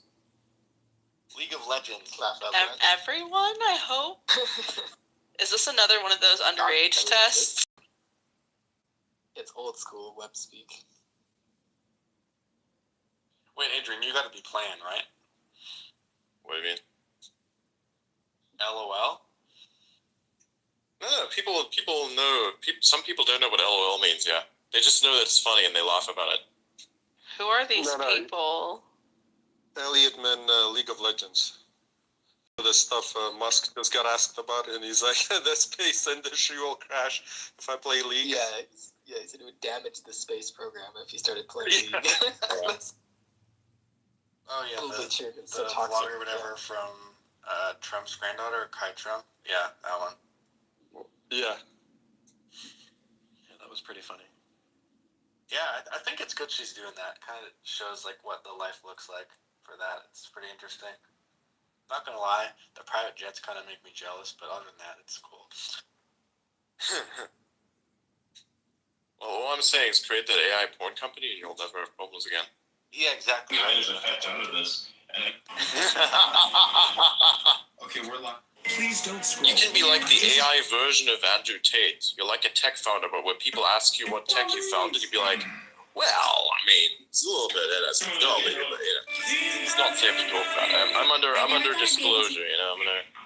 Yeah, something like that. I will create the Anthropic of AI porn. Alright, there we go. That's the attitude. We're gonna be once interpreting neurons that make the boobs bigger. Once you can pipe What? it in through Neuralink, then you'll really be onto something. Well, at that point, civilization just collapses. No. Pretty much. It's over. It's like you have this infinite pleasure button and people never stop pushing it. It's just stuck in your brain. It's like a sleep advertisement, but it's a sleep advertisement. You wake up, you instantly get like one of those seizures, and an ad plays, and that's done. Somebody I think called you me need more. I'd actually want that. Just kidding. There's a You guys talking about something like Demolition Man, right? Where they're like, hey, I think we should have intercourse. Put on this helmet. Stallone and what's his name? Yeah. Safety first. There's a science fiction book called Ringworld Engineers by Larry Niven, and one of the worst drugs is the wire, and you just get it just plugs straight into your brain. It's like horribly addictive. So hopefully that's not where we're headed.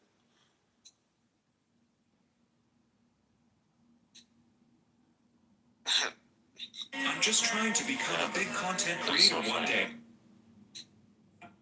Please don't.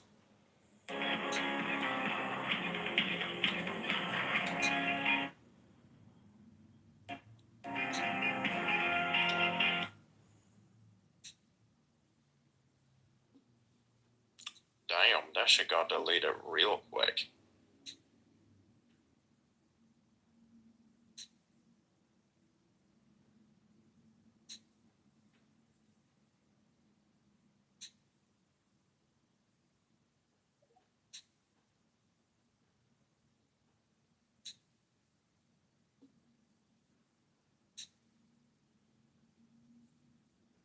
What the fuck?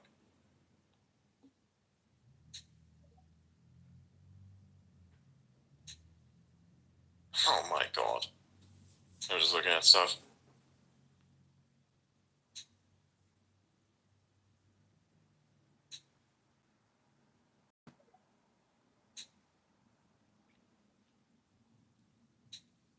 You know, one of my favorite trends is where people take AI generated paintings and make like sexual jokes out of them or whatever.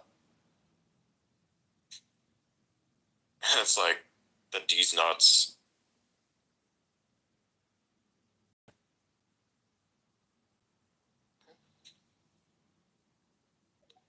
Also, octopi are fucking aliens. Just kidding. No, it's octopuses. No, it's octopi, I'm pretty sure. Goddamn. Actually, no, we're both wrong. It's octopods! Octopi. I think it's octopods. Bro, I Wait, was hold on. feeling your If you're one of the Does not octopuses, say they call you an octopus. That's octopod. strange.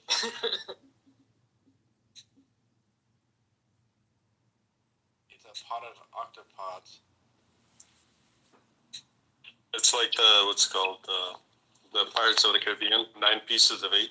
So here you got 9 species of 8, or 9 animals of 8.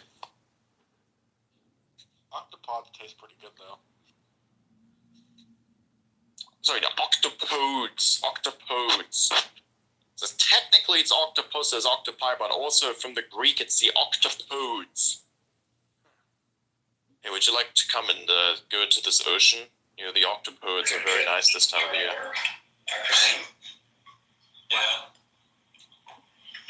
It's a fucking hentai shit, I swear to God. They should know. Oh no.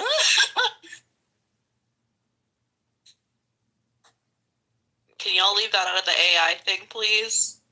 Actually, now that you mention it, that's actually a really good idea. Put it in there. Make it twice the size of the data set. We need to exploit those people that make like money being Reddit bots. Just kidding.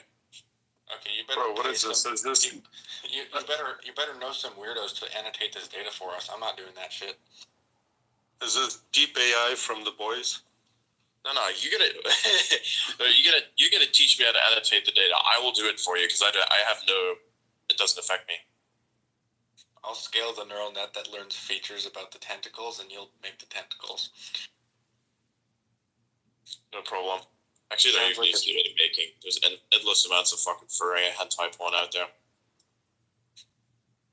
I mean, literally, all it would go like is we would get like a, and this is just like playing around, by the way. But like, if we were to actually do this, we would literally just get some like random data set in the world, and then we'd go find a bunch of examples with like tentacle hentai, and we would fine tune it on that specifically, so it would know how all of the image generation stuff works, and we'd fine tune it on specifically tentacles, and then it would output examples. So it would output like 2 or 4 examples, and then you would rank them in order, which ones you like the most, based on what you think users will and what you like the most, and then it would just naturally converge to that. So you wouldn't actually have to write anything; you would just have to select. You just pick what horrors appeal to And you by the way, most. this is what they do at XAI. This is how they train Grok.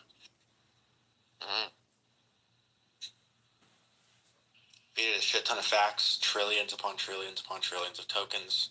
That's the pre-training phase. Fine tune it on some conversational, useful coding stuff, and then people like Benjamin the Cracker will go in and they'll say like which examples are which outputs are good and which ones aren't, right? And then Grok gets smarter.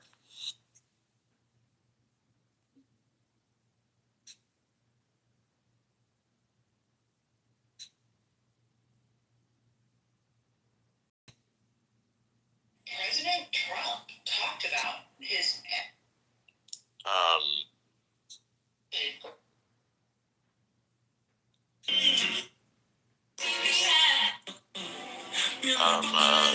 Elliot, I might have something in regards to this, like what you were saying. Look, see? Send it to me on x.com.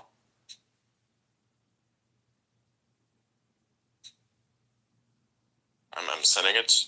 It's gonna take a little bit until it has arrived. He deleted me. Oh, fuck. There you go. We're gonna. That's what it's gonna end up like. Go watch that.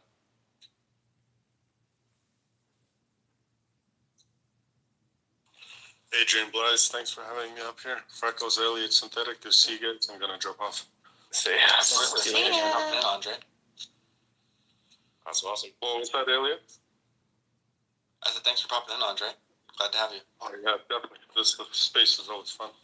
All right, see you guys. Later, boss. Elliot, watch the crazy shit. Okay. Oh my god, I put up a post recently. I said competition equals 0, and I put all my new GPUs and my laptops and screens as like a top view. And someone replied to it. They said, "Bro, that's a lot of porn." Exactly. Like, I'm not gonna be using the screens for that, guys. Come on. Not just that. Elliot, go watch the video. I want to know the reaction.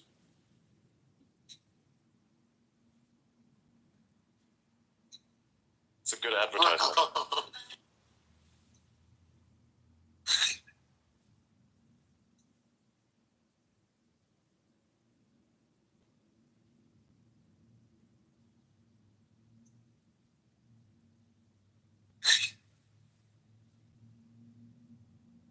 Yo, what is this? Where did you find this shit? Don't ask questions, just accept it. No, I have to know where you got this. This is amazing data, bro. We need to pre-train on this. This specific clip is going to be 20% of our pre-training data set. This is so bad I can't post it.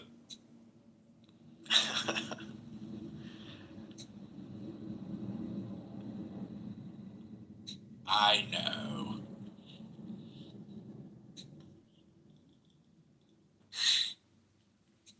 I know, brother. Yes. I need a computer. I need to hack in this shit.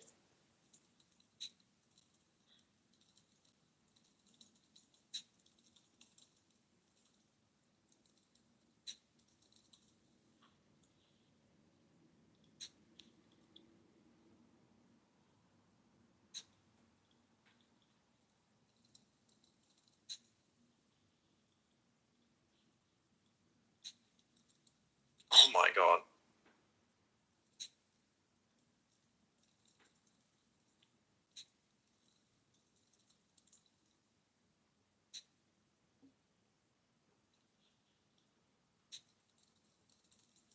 We will henceforth call the Butterfly app no longer Blue Sky, but Blue Cry. Okay.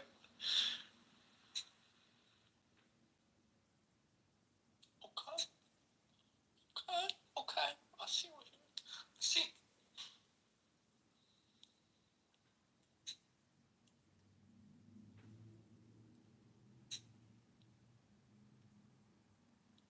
Oh my goodness. This is so fast. What is? This MLP I'm training. Nice. I too should probably get myself some more compute, you know? I'm just training this on my MacBook here, and it's going so quick. I'm not satisfied until every fucking small thing is rendered on my screen at max percentage. Dude, it's doing like a forward and backward pass of like 300 batches per second of batch size. What is it? Batch size 8 or something. I don't know. Yeah. Could you explain this in a non-technical sense, please?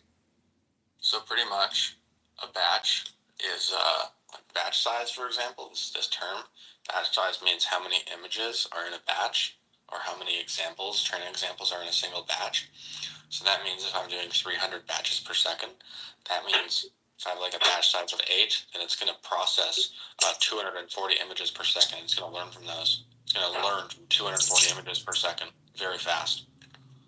Or sorry, 2,400 images per second. My bad. Interesting. Yeah. Each batch contains a shit ton of images. You're measuring as to how many batches it's training. Yeah, like per second. You can just look at it and see like, oh, Gotcha. batch 600, batch 600, batch 900. Yeah, it's like going very quick. Damn. What's the resolution? 28 by 28 pixels. Oh, that's fucking nothing. I was like, wait a minute, something's gotta be like insane here. Yeah. Dude, Yeah, I mean, what the like, fuck are you training? That's like useless, man. well, it's just like a benchmark to see how quickly I can like essentially just multiply matrices together and get something to classify digits. The thing that I built it for the CUDA course, that's what this is. It's literally just this, but it has more layers in it, and it's like more easy to understand. The one that I built in CUDA is like around 1,000 lines. This one is 78 lines of Python. Okay, I see. So it's like, yeah, Python's very does a lot for you.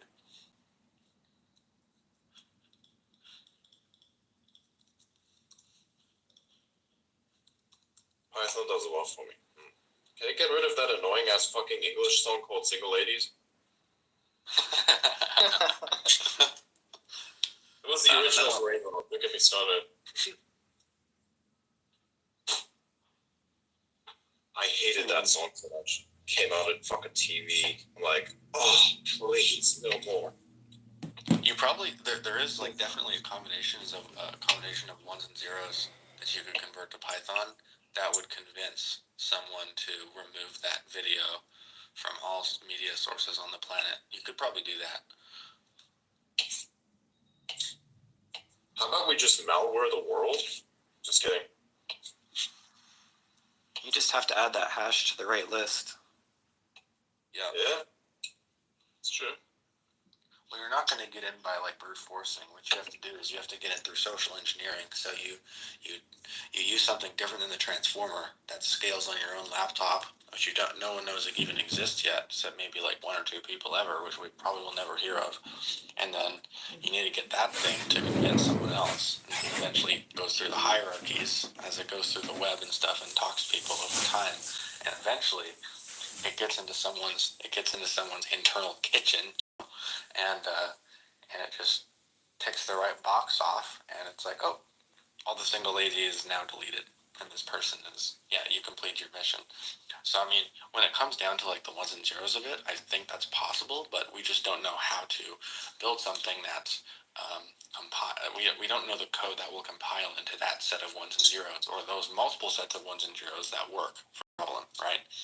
That's literally what programming is you're trying to find the right amount of, the right combination of essentially UTF-8 characters that when compiled with, say, like the Python interpreter or the C compiler or the Rust compiler will do a task in the form of some combination of ones and zeros that completes the task. Like, that's literally your goal, right? So there is always a way to do it, but a lot of what gets in the way is all of the framework bloat that you get from things like React or PyTorch that get in the way, and they make it harder for you to actually know what those ones and zeros look like. It distances you away from the hardware.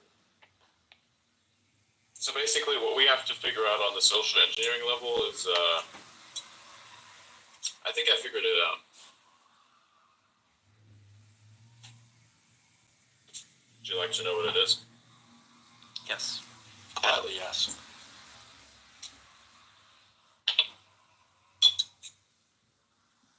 Aerodynamically accurate anime titties are the answer. Aerodynamic? It's like, make it more pointy. Literally, I want this to be printed in a paper somewhere. There is a show out there where a bunch of people are saying a lot of stuff that is very socially unacceptable, including one of the things being anime titties. Aerodynamically accurate anime titties are the answer. Something like that. That would be great. I want people to get pissed about this. I want people to get triggered. Someone needs to say this on like Joe Rogan or Lex Friedman. It's like we're at the very end. They're like, "What's the meaning of all this?" And someone's like, "One day there will be an Adrian out of context thing. People clip things together just like what they do for TV shows, but they do it for things that I've said on Spaces. And one of those out of context things is going to be the anime titties thing I just said. So basically, aerodynamic anime titties. Somebody needs to do that. Adrian out of context.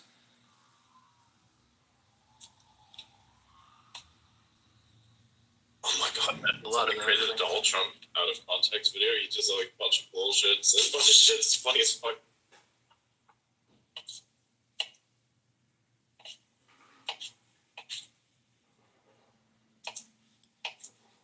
You know what's very dangerous in today's society?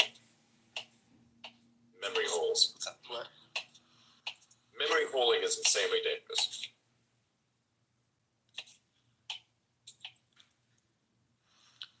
Aren't they going after the Internet Archives? You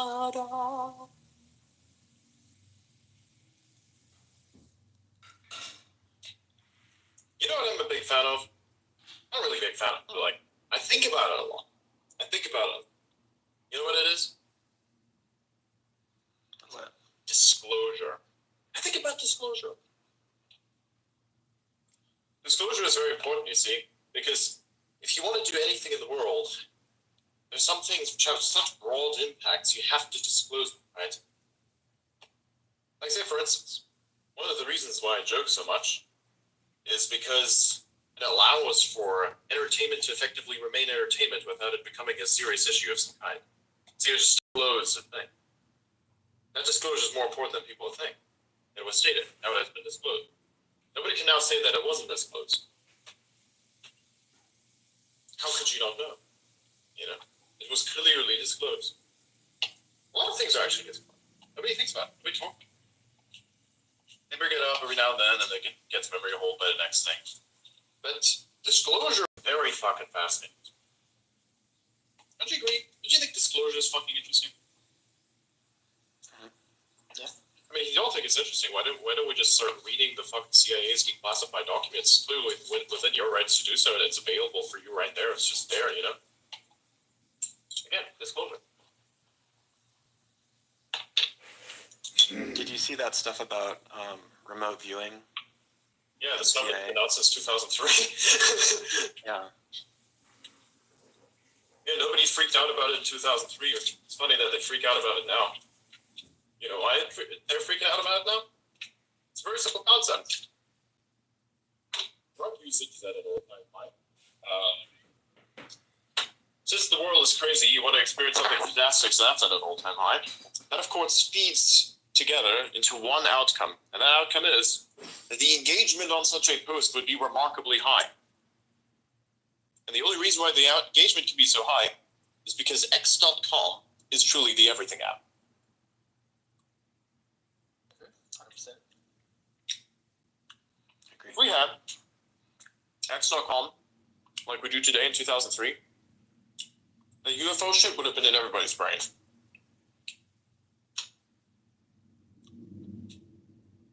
Back then, we didn't have this. We had internet forums that are now gone.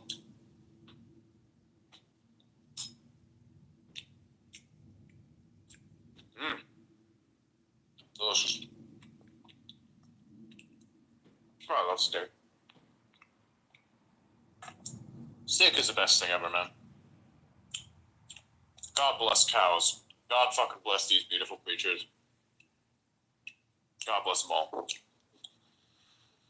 Indeed.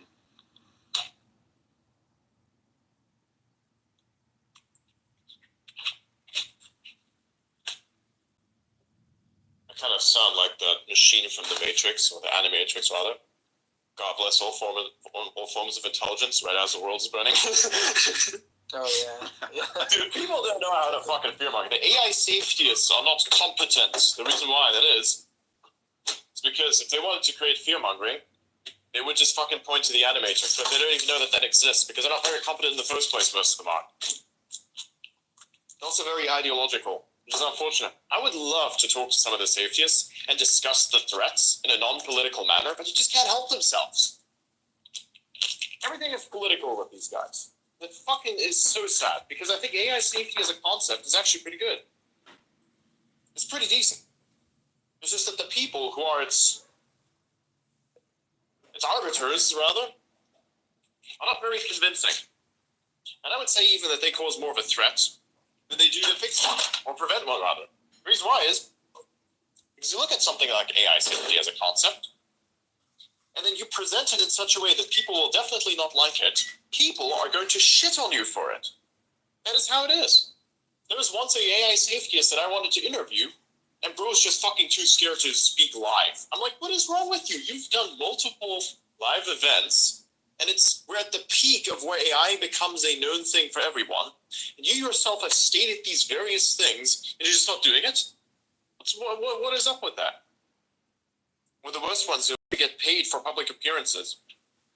Like, I thought the whole idea was to become a benefit for humanity. But they're not like that, you see.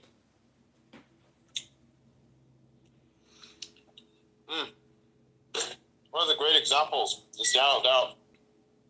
Remember when they asked him if he had the cure to cancer, would you go away to the world for free? He said no. I'm like, I did not think you were going to say that, but you did. Holy shit. You're a fucked up human being. I mean, who brings a fucking legal team versus an internet meme? We mentioned in that interview, we wanted to prepare a little bit, but at the end of it, I looked at the notes we were trying to take. I'm like, fuck it, let's improvise. And we did. So think about this. He came into a space with all of us, with a legal team in his ear, and research groups effectively all around him. Versus what? Tech bloggers and a guy who's basically a meme. And you're still fucked up. That wasn't even the best part.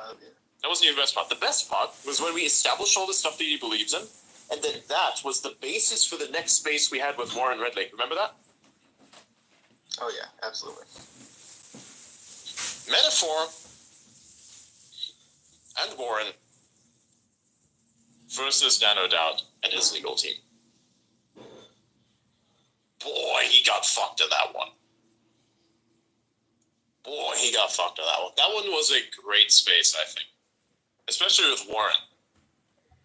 I brought Warren around because he's the only person I knew who's like, has a legal background in that he can fight like this. He has a very specific legal background. I have two people I know as a legal background. But he was the only one I could realistically point to who also had a decent understanding of Tesla. And we brought him up. And boy, that guy, he was ripping some ass. He was monopolizing the space. It was great. He says, "Where's your data on Waymo coming from?" There's a clip of it actually. Yeah, in my Zero highlights. down. Yeah. Zero dot dat, zero down, no doubt. Zero data down. Yeah. The AI made a mistake. It said Dan O'Dat no. in the transcript. And we're like, wait a minute. Yeah, zero data. This might actually be something. Mm-hmm.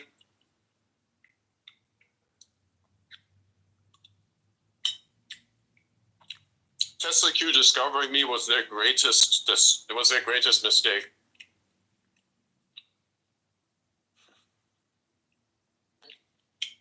It's so funny. Gordon Johnson, remember trolling him? Where are your sources? Leaves. Yeah. Yeah, he's like, I don't know, Leaves. guys. Bye. As soon as he asked. I was like, I'm not at liberty to disclose that. Some shit he said. And then he just says to Yaman, hey, my guys, I gotta go. I'm like, no, don't go. Right after that. Oh, it's so funny. It's hiring.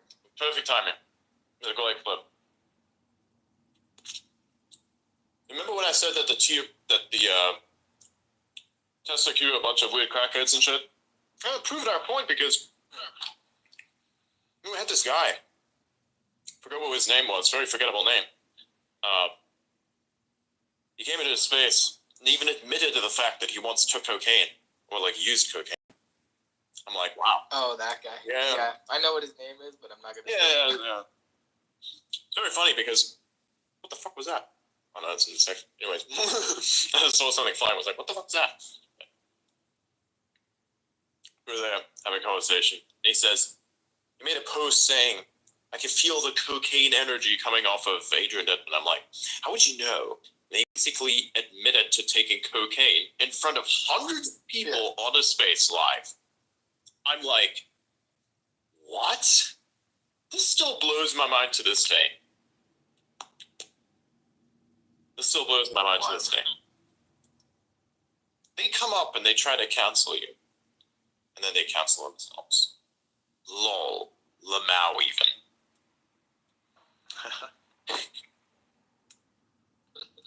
And then if they can't beat your thoughts, because you're better than them, they prove to you that you're better than them by them trying to dox you. Pathetic motherfuckers. But can you get the details right? They tried to dox Elon. That was so funny. Wow. What a pathetic group of losers, really. What a pathetic fucking group of losers. And I don't say that often. I really don't say that often. Because I'm not that kind of guy who does that. But for those people, you've touched me in a very special way in places that I didn't even think I had. So yes, You're a pathetic group of fucking losers, man. Bunch of unaccomplished, rogue amateur armchair analysts who seek for meaning in the world by tearing down the towers of creation built by another, who looked at your competent asses and said, yes, you are in fact incompetent. We do not want anything to do with you. That is how it is. That's what the Tesla Q is. You know? Look at Dado Down. Look at the stuff that he's manufacturing. I mean, isn't Green Hill software thing that's used as a base OS for HP printers? You know, those things that keep fucking up where people keep a shotgun next to it if it makes a noise that is, unknown, to take out the threat that you can't take out because the fucking security on those printers is absolutely fucking dog shit to the point that it doesn't exist. Worst. Fucking hate printers, man. Especially those. Printers are the physical manifestation of crony capitalism, and I'll tell you why.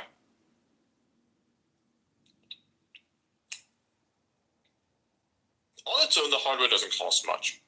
The real cost is going to be the cartridges. The cartridges are barely filled with ink. The security is fucking dog shit to the point that it doesn't exist. Hell, by the way, some printers, you know what they do?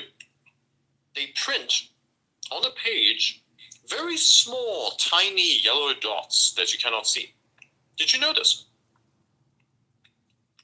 No, I didn't know that. Every single page that you print with a printer, I can't believe people don't know this, has information on it that you can't read.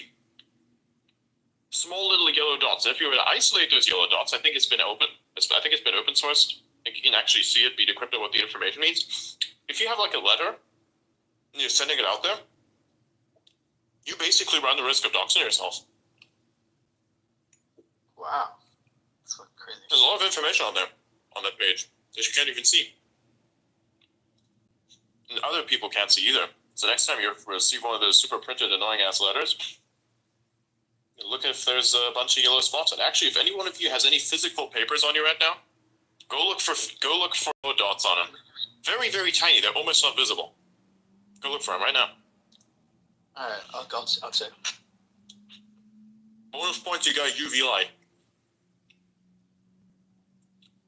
Oh yeah, that's the thing. So shitty printers, zero security, write shit down about you without you knowing.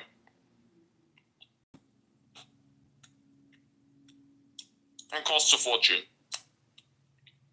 to maintain. Wicked. Absolutely wicked.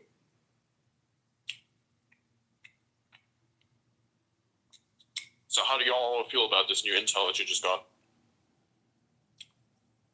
Oh, that's kind of scary. Yeah. Scared? Yeah, I'm gonna need to reverse engineer that for security purposes. You can.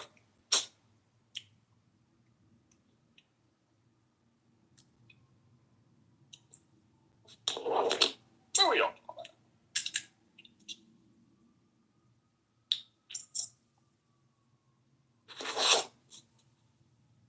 Also, can somebody explain to me why the newest LG washing machines have to upload 3 gigabytes of fucking data?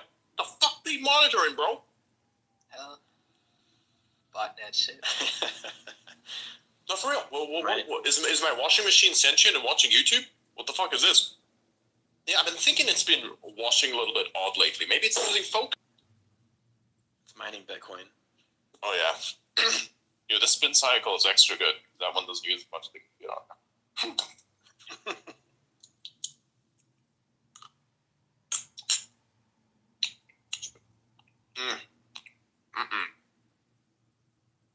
Delish. I got the right amount of salt this time. Now I just have to leave the... Next time I'll kill the heat a little earlier. I'm still fine-tuning it a little bit.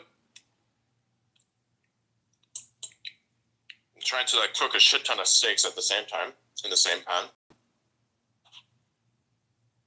So I have to fine-tune the way that it works.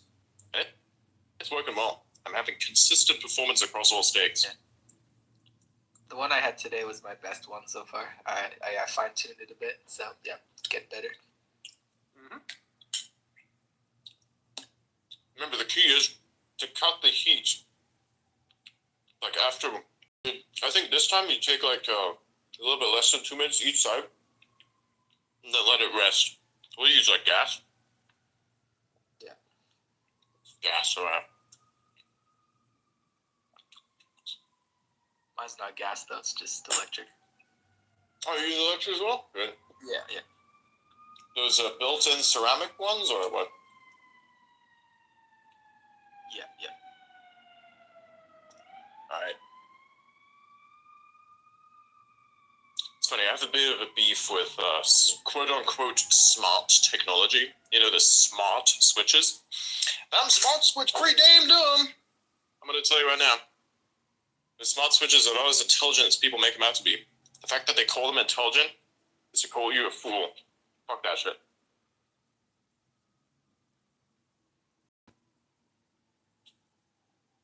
To borrow a little bit of the southern accent, that switch dumb as hell. The burp is not included. That's me. That's my signature. Spaceships have warp signatures. Adrian has burp signature. It is true.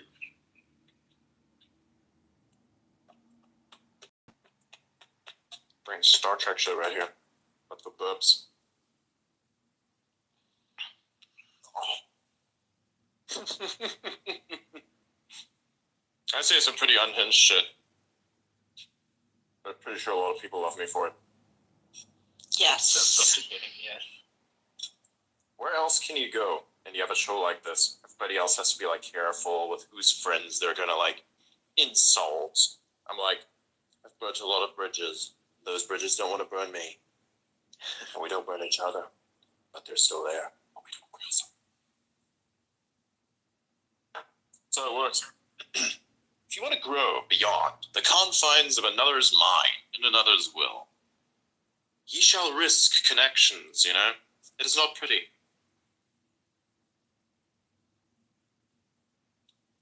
You know, Reddit used to say, for instance, Reddit used to think Elon was super cool. You know why? Why so? What? Back in the day, PewDiePie suggested to Elon that he does a meme review. I think all of you remember that. I do. Oh yeah. A dolphin. It became a huge thing. They did it. And of course, it became very liked and on the interweb, so to speak, as a result of that. Most people grew their audiences and was a massive thing back in the day. It's funny that PewDiePie never talks about it. But, yeah, that happened. And of course, you know, the politics started coming out a little bit. Not in policy, but in principle. You know, calling out certain people for doing dumb shit. That started to accelerate. Reddit started cracking down on anything that was slightly right-wing. It's all the people that liked Elon left Reddit, came over to X. And all the people that preferred their echo chamber got what they wanted. An echo chamber. Well, the thing that made Reddit great left Reddit, went to 4chan, went to X or both. That's it. I always find it's funny. There's a bunch of tech people out there that say, oh, we cannot be as autistic as the 4chan people. I'm like, I'm in this chat with you. You guys are worse than the 4chan people.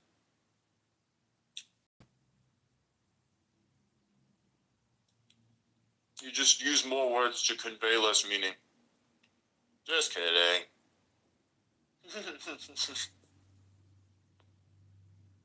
But yeah. Incredible stuff.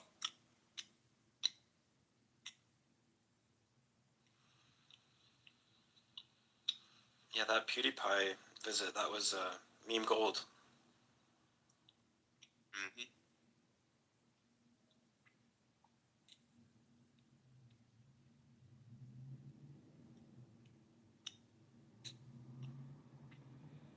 Yeah, the Elon laugh clip out of that got posted everywhere in the memes and stuff. Yeah, it became a meme.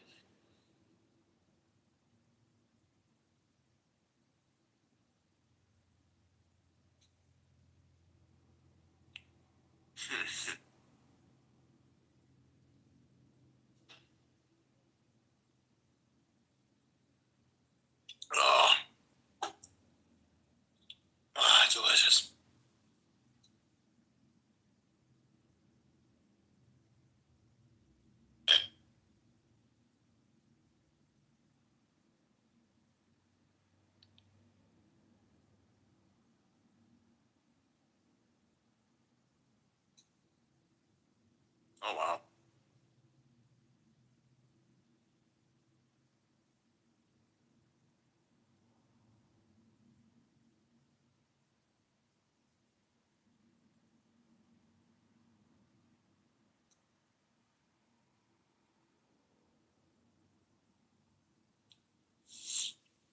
Wild. I was watching a Simpsons meme. Nice.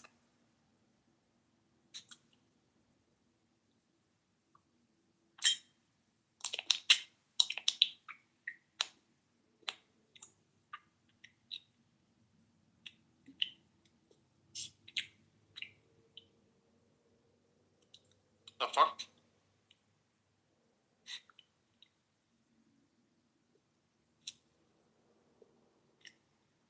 Apple Intelligence has been useless as fuck.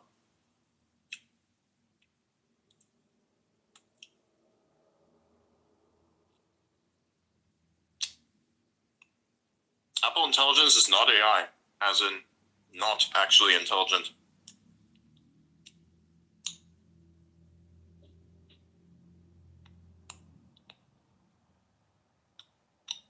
Your artificial intelligence be looking mad weird at the natural stupidity when it starts turning up. It's wicked. It's because the stupid people who buy their products don't know what AI actually is. You're one of them. You bought that product, but not for the AI. Oh shit. Okay, self-admission there. Burn. You got him. But what if I don't use Apple Intelligence? What if my Siri is turned off? No, perfectly good. I'm just saying, it's kind of funny that you're the person who buys that technology, though. Not for the AI, of course. I said that as well, but still, you're the one who posted MacBook Pro. Actually, why did you get a MacBook Pro? Yeah, good question. So, one is I'm moving around a lot, right? So I need this powerful thing that's going to help me get and do whatever I need to. Even if I just go completely nomad and just use a laptop, I should be able to do everything and manage it easy without having to worry about, performance issues. Should be able to store stuff, all that. And then I was thinking about, instead of a MacBook Pro, go to Linux instead and get one of those like Windows laptops and just flash a Linux image on it. And I was like, you know what? I don't want to have to deal with that shit again. So we got this option. All the software integrates with it better. I mean, it's overall just like going to save me a lot of time. I mean, just because you can tinker with Linux and learn a lot doesn't mean I want to do this every single day. So it's kind of just, I figured I'd get this. Alright, fair enough. Plus, like, I had this other smaller one, like this shitty M2 plugged into all my monitors and stuff, and it like could barely keep up. Like, it was lagging all the time, and I was like, okay, I can't do this anymore. So I just switched, and now it works, and now everything is like stable and not breaking up. You got a Mac Mini? No. Before I had another MacBook, but it was an Air, right? It was the M2 Air. It was like the worst, like the base model. So it's like not amazing. Good for its time. Still a good laptop. Oh shit, my mic was on. Another triple burp.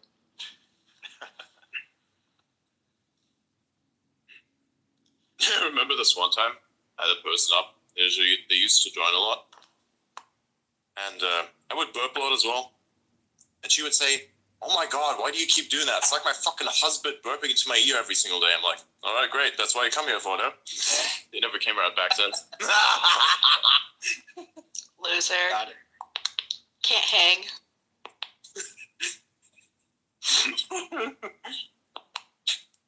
Basically. Do you ever get so tired that you scream yawn? Like that. I yawn like that often. In the morning, wake up, go. Doesn't really happen to me, but I like my life. I don't usually do that, so. You like your what? I like my life. I don't have a need to do that. There's some people that'll wake up and that it's like I get it, man. I get it. These people sound like a rooster when they wake up. It's like first thing in the morning.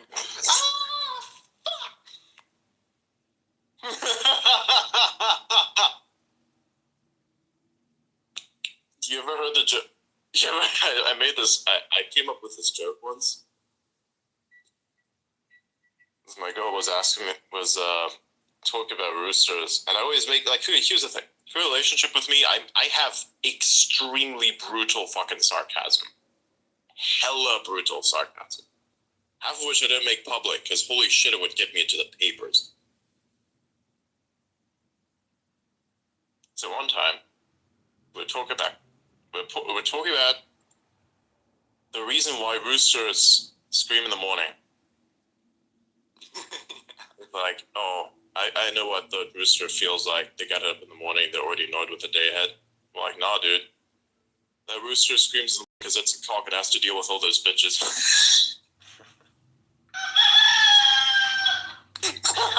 Exactly. Soundboard. It has to scream because its life is like that. It's a cock with full of bitches.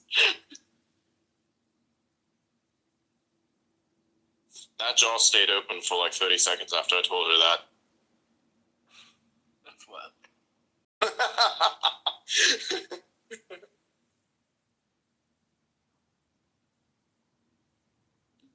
I made a really fucked up joke. It was so good, could he be mad?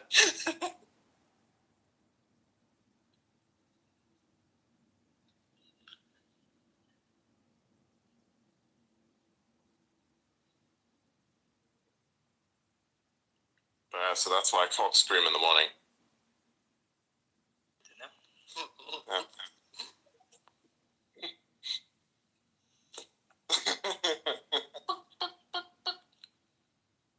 Yeah, cocks scream in the morning because they have to deal with all the bitches. Exactly. That's how it is. Dude, my mind just went to a very strange place when you said that. What is that? You went back to chicken? When the cock screams in the morning, dude, fuck.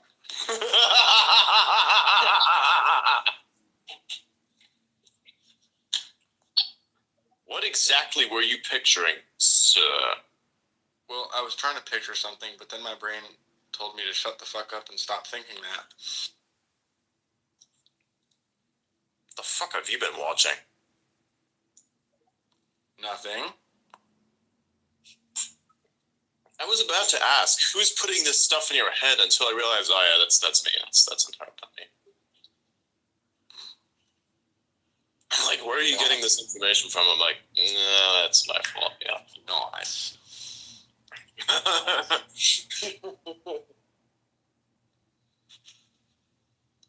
It seems as though I have a lot of influence on people sometimes. No, that's just my brain actually. That. You were not monkeying around nearly as much when you first came around. The monkey mode has increased significantly.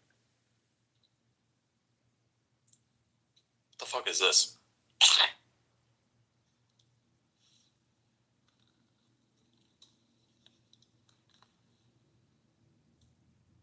Oh my god.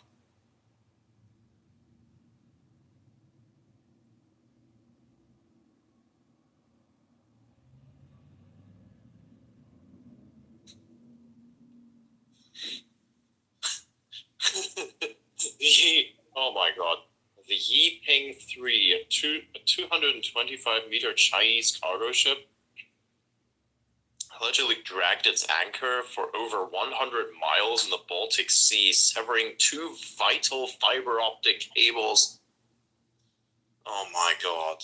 My god. The ship was surrounded by warships for days and was loaded with Russian fertilizer. Oh my god. Russian shit. This is insane.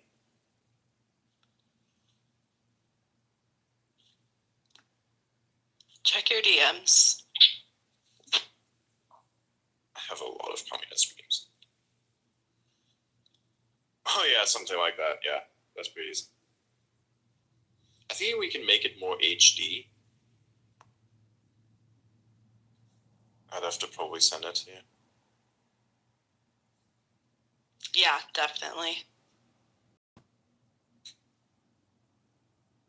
Oh shit, this is a meme. I'm gonna post that soon.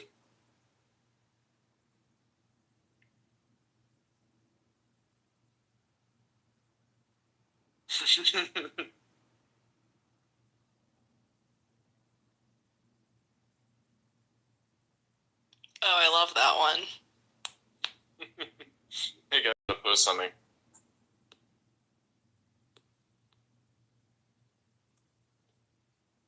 I have a Giga Chad meme. Nice. Gotta hit with the nice. Nice. Yeah.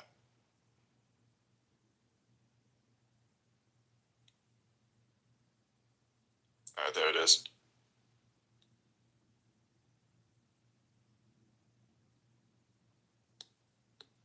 Put it up at the top of the space.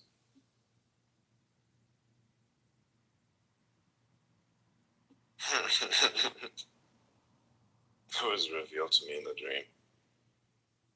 But it's instead. Very nice, very nice.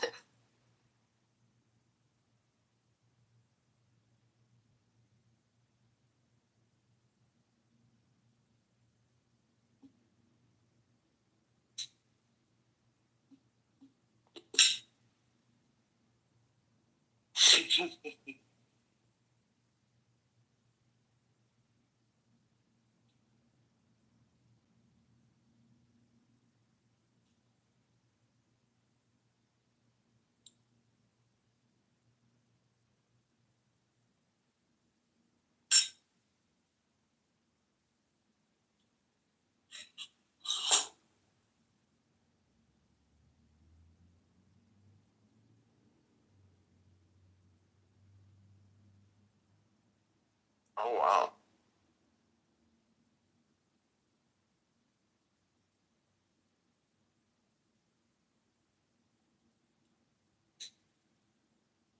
Okay, I'm gonna go. Good night, guys. Happy Thanksgiving. Bye. See you later. Bye.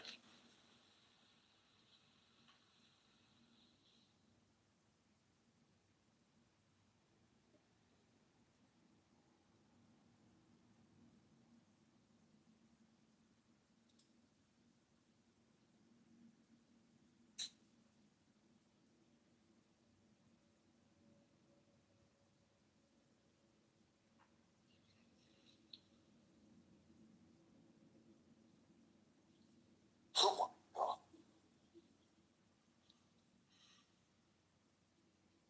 What? I've seen some shit. In case of an emergency, we're gonna snorkel the toilet. Yeah, see, if there's a fire, we're gonna snorkel the toilet. The way that it works is we take a tube, we put it inside the toilet, and then we put it back out the outside. There's like a little curve there where all the air is kept, which is why it goes. So you thrust in the snorkel part all the way at the back there, where it then hits the curve, so it's above the water line, and then you can breathe the oxygen that comes out of the toilet. That's called the toilet snorkel.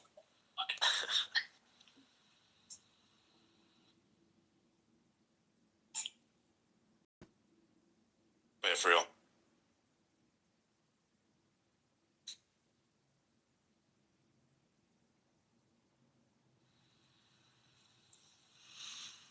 Adrian, I know you were talking about upgrading your setup. Did you ever upgrade your laptop? No.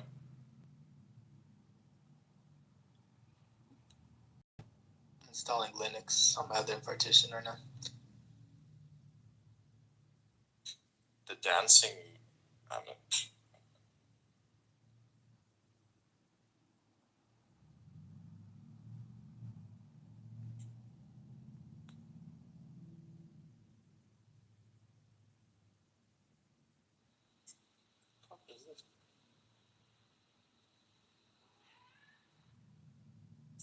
I heard a cat. Yeah, my cat's yelling at me. Just randomly. It's hungry. And then. Give me food. Bro, 2 cat owners in the space. Yeah, I have cats too. Two cats. 2 cats. 2 cats, bruh. I have a cat as well, but we talk about that.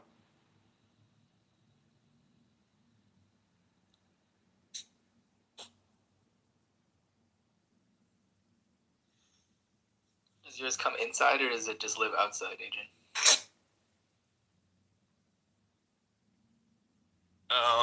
I don't know what to talk.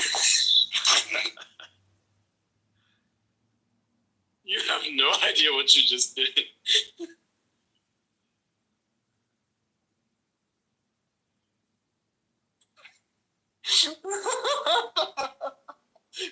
There was a thing that just happened that you just caused, which is absolutely legendary. Is it? Okay. I have an audience in real life too, you know? Oh. I see. That was fucking brilliant. Everybody's loving this. Glad they liked it. Oh my god.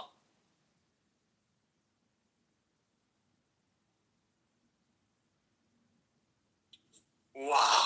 That was perfect. That was fucking perfect. That was absolutely perfect. Does yours come inside the stairs? Oh my god. That could not have been dropped at a better point for me. Thank you very much. Welcome. I was laughing so hard I'm sweating.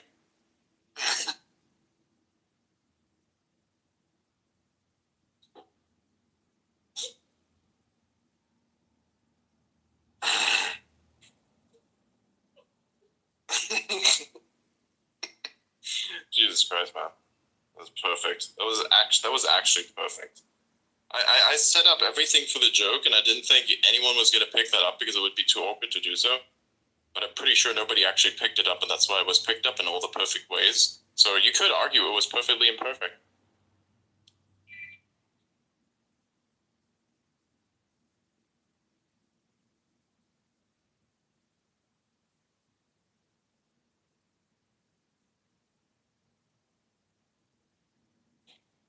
Oh, by the way.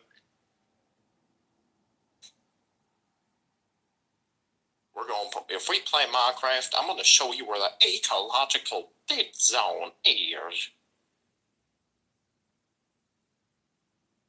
Oh wow. I installed Minecraft actually, so yeah. There's like a place where there's an ecological dead zone. Nice. I'm thinking of getting like super modded Minecraft, like to the point where it's the most realistic thing that does not look like Minecraft. The ray tracing. Yeah.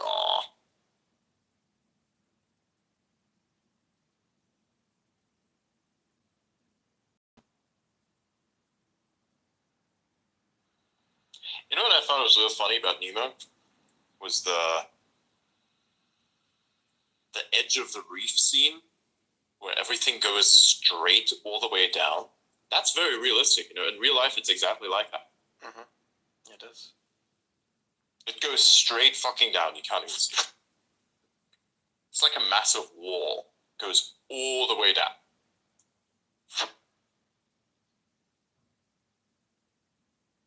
Are you into scuba diving? No, not really. But I have done some freediving myself a little bit. It's not much, but yeah. I try things.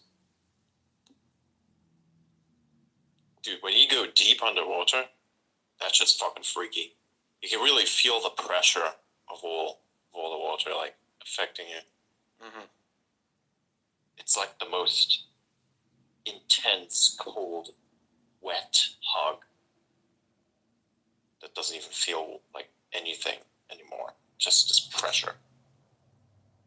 It's like the emotional pressure of being a leftist in today's world and dealing with reality, but it's like water and it's on you.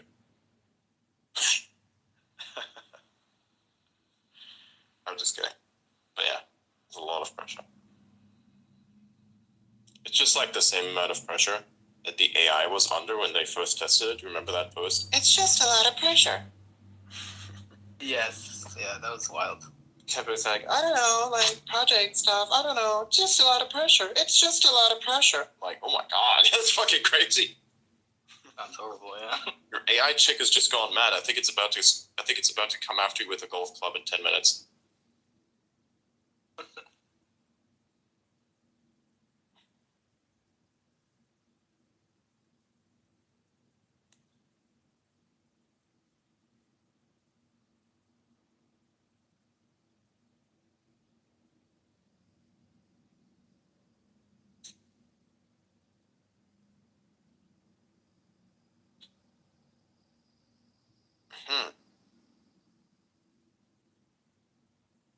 I'm gonna pop over to my MacBook here and test out the quality. 1 second. Alright.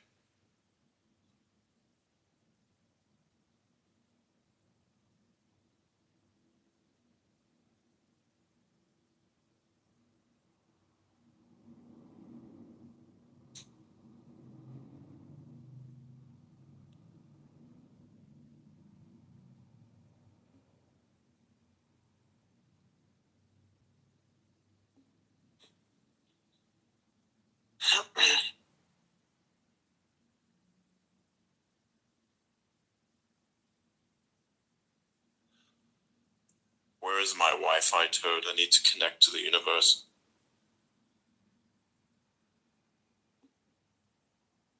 Actually, I need to find Wi-Fi toad.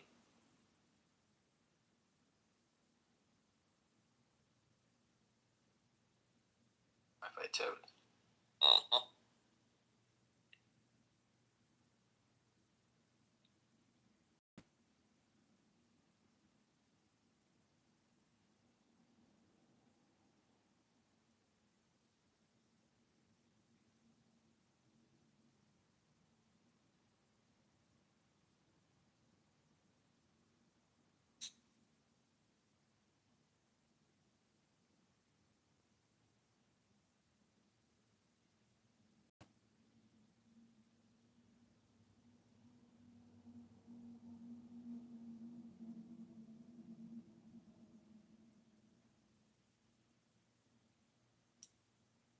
Bringing Elliot back. Nice. He dropped.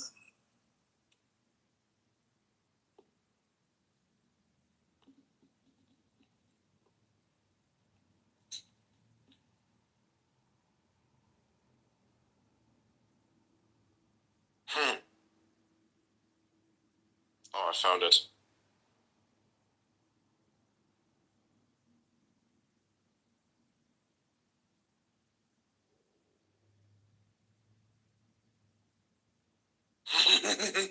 This is my favorite clip.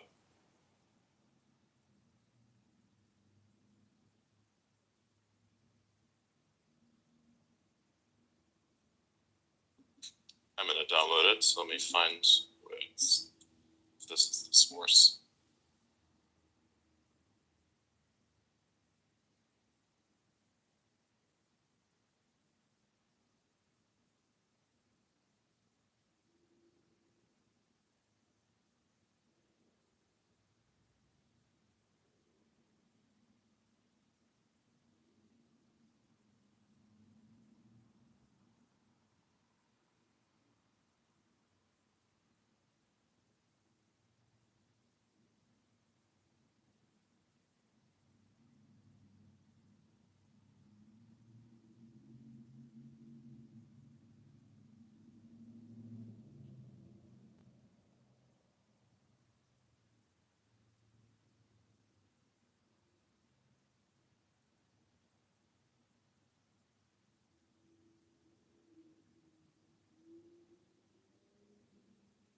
Elliot, send me that art script you were talking about.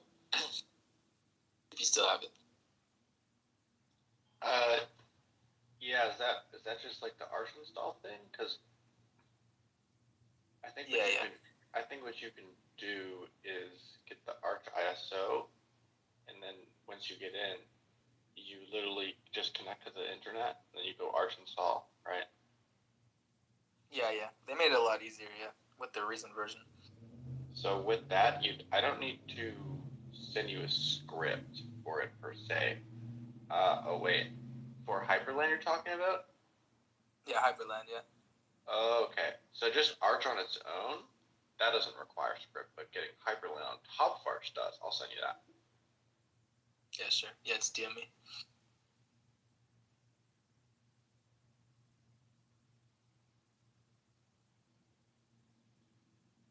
How's the mic quality on this thing? Not as good, I don't think, as your other one. Yeah, the Not other as one's good as better. the other. My iPhone is better? Yeah. Yep. Try a different mic here. What about this? Good? Sounds the exact same. Exact same. What about Still the same. damn? Alright, I'll switch back. To the last one.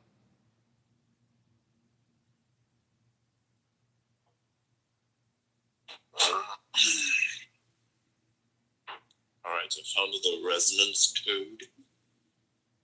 I don't know what to call this thing. I call this thing the hypnotoad, the vibe toad. I call the vibing toad.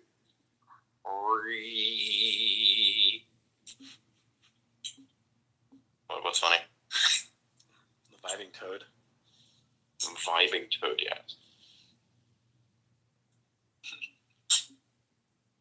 What kind of music does he listen to? No, it's just vibing. Creates little ripples. Just vibing.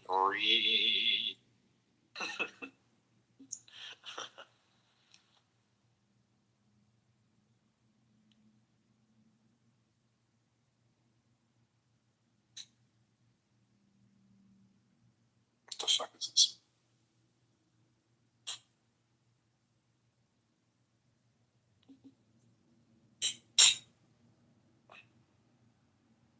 Oh, interesting. Where's the original source?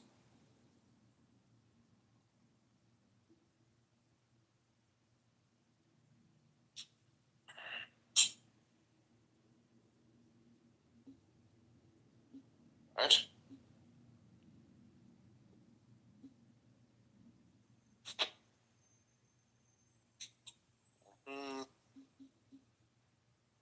Oh, fuck this.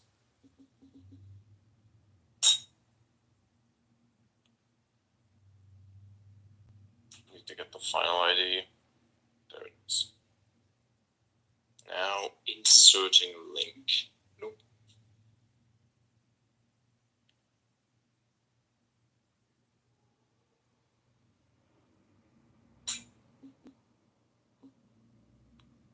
Alright.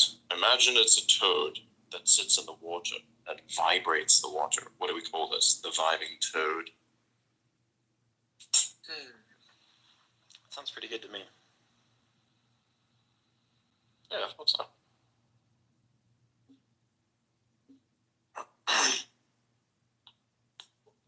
What's wrong with this fucking video?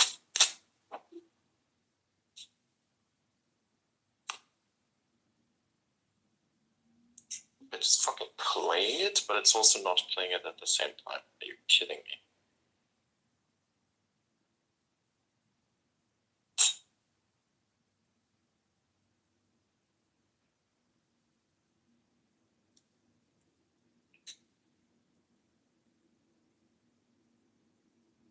What the hell is this?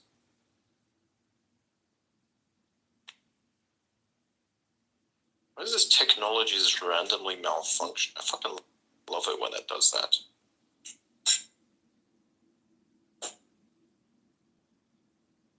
It's freaking great.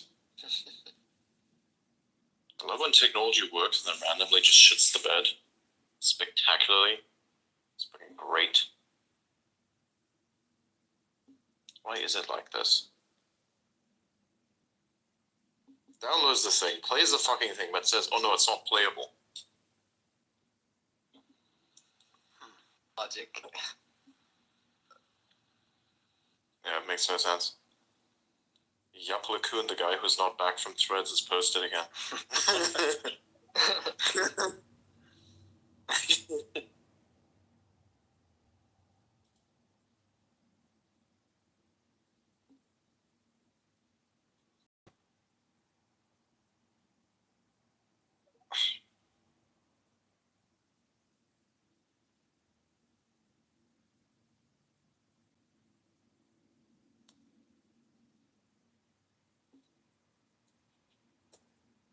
He basically suicided his engagement. It's fucking hilarious. I'm looking at his engagement. It's horrible. I don't have any engagement. Eventually, bro is not going to have a platform at all. Like, just keep reposting. If you keep reposting like this guy, everyone's gonna lose interest in your shit. Because literally everything that leads to you and your engagement is led elsewhere. I don't understand how people don't get that.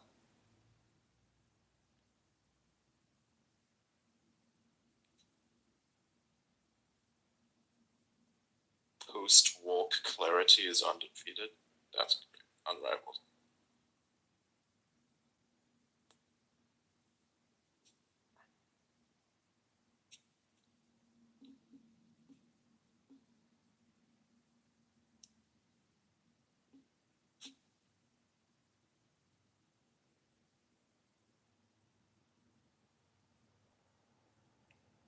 What the fuck is this?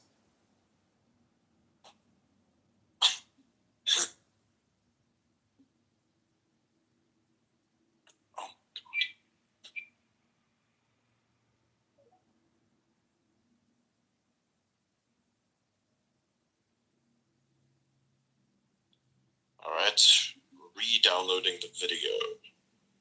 It's not working. Why is it not working? Ah! Opening. Alright, it's supposedly working. What is so difficult about downloading the vibing toad? What the fuck is this shit? Why is it corrupted? Why is the file fucking corrupted? What are you talking about? It's literally playing. If it's not playing, then what's going on here? Bro. Interfering with your Wi-Fi. Nope, it is not.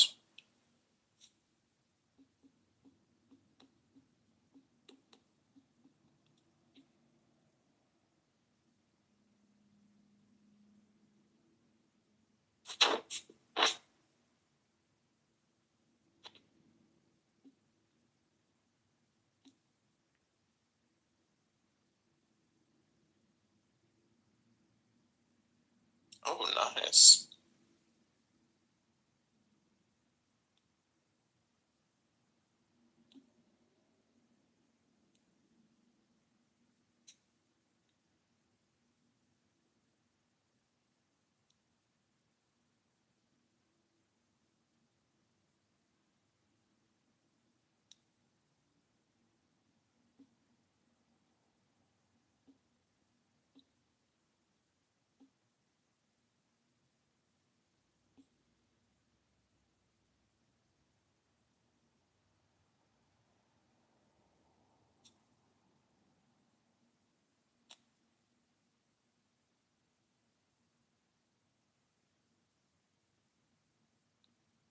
That one might have worked. Let's check it again.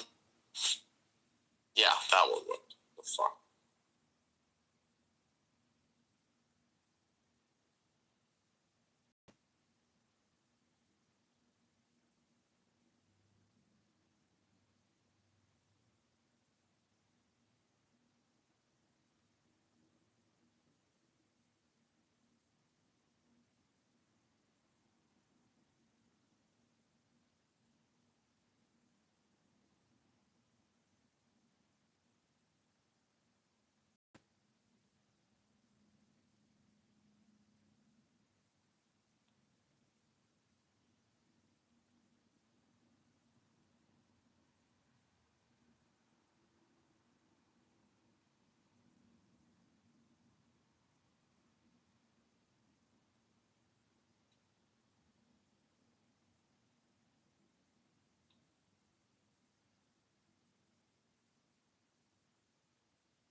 There you go, posting it.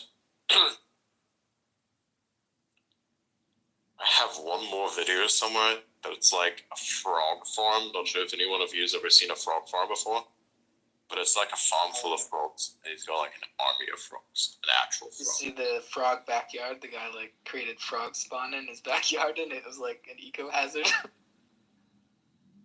It's fucked up. Wow.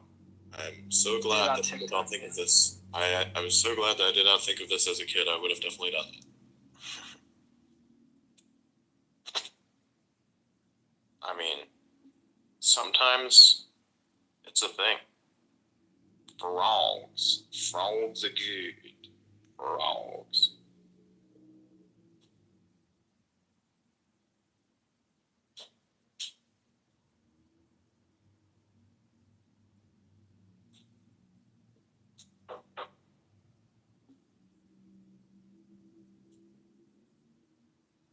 Immaculate vibes, yeah.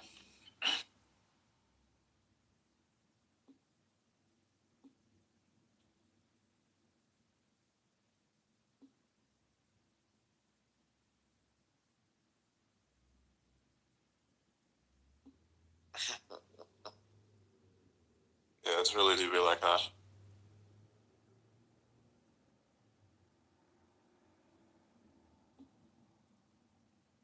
Has it posted? Yep, there it is. See, look at this frog. Look at it. Yeah, yeah. Quite a Tony's making there. Yeah, that's next level. It's cute, isn't it? The vibing toad. It just sits in the water and then I think that's fantastic. Yeah, that's cool. It's just brought unbotherized, moisturized, in his lane, focused, flourishing. Yes. Exactly. That is fantastic.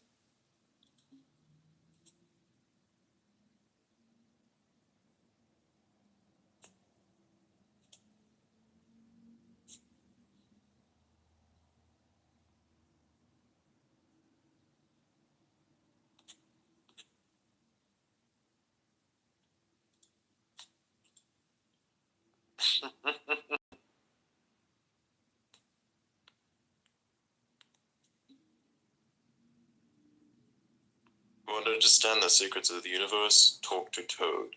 Toad knows. I want you all to look at this video and understand that Toad is the vibrator.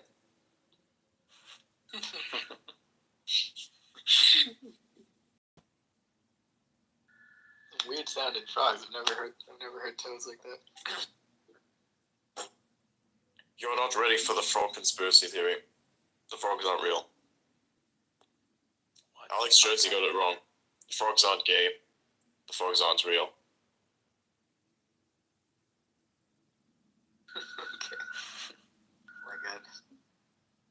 You got it wrong the whole time. It was never about the gay frogs. It was about the machines, boy.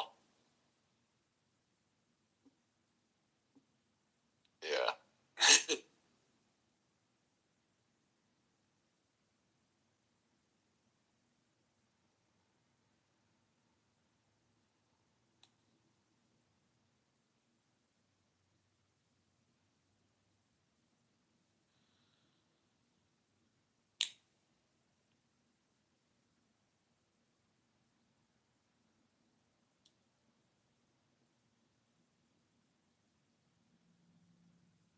I sent you a DM, Adrian. That's kind of a funny post there.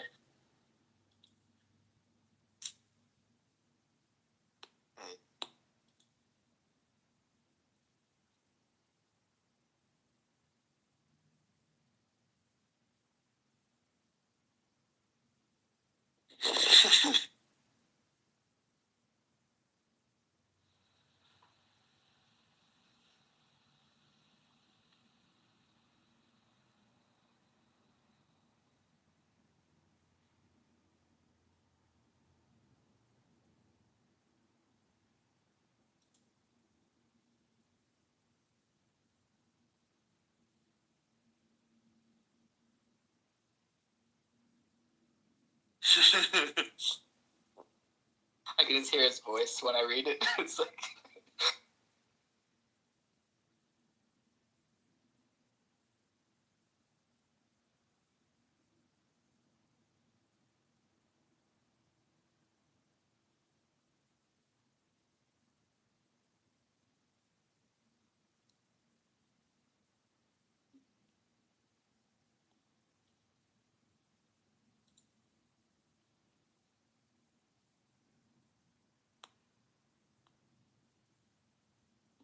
Where is it, please?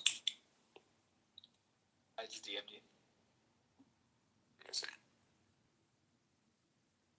Oh my god.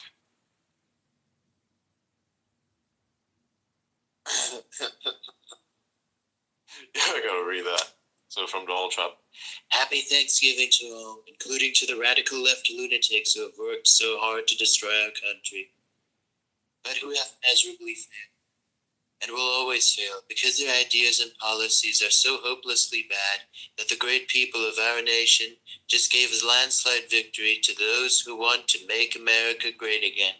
Don't worry, our country will soon be respected, productive, fair, and strong, and you will be more than ever before proud to be an American.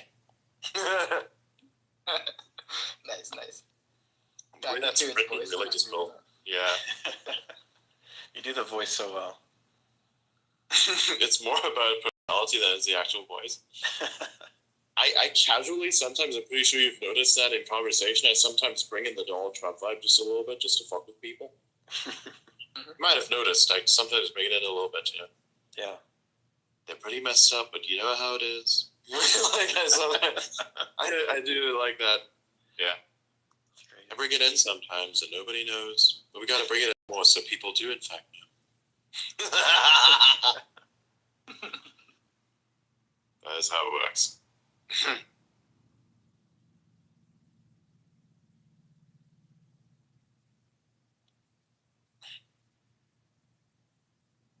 Oh yeah.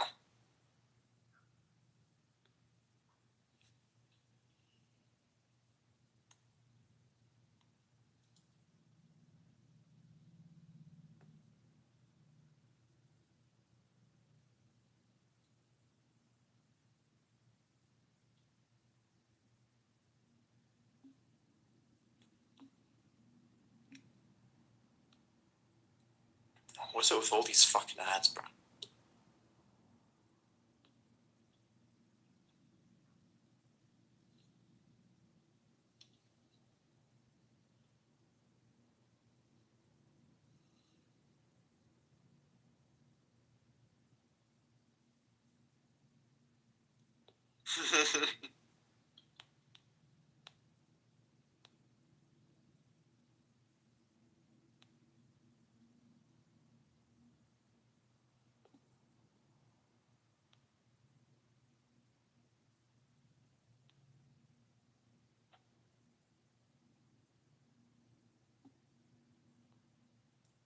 What? 19 hours ago? Bullshit.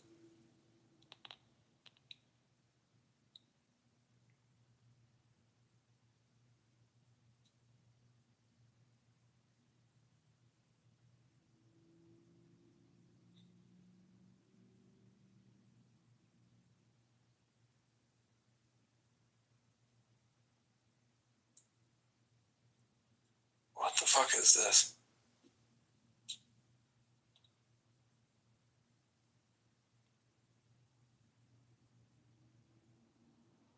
I don't understand why anyone puts. I can't understand why anyone would put Vsauce into the cringe pop size section of the alignment chart. That doesn't make sense to me. Nah. Shit that he's done is fucking hilarious. I used to watch all this stuff back in the day.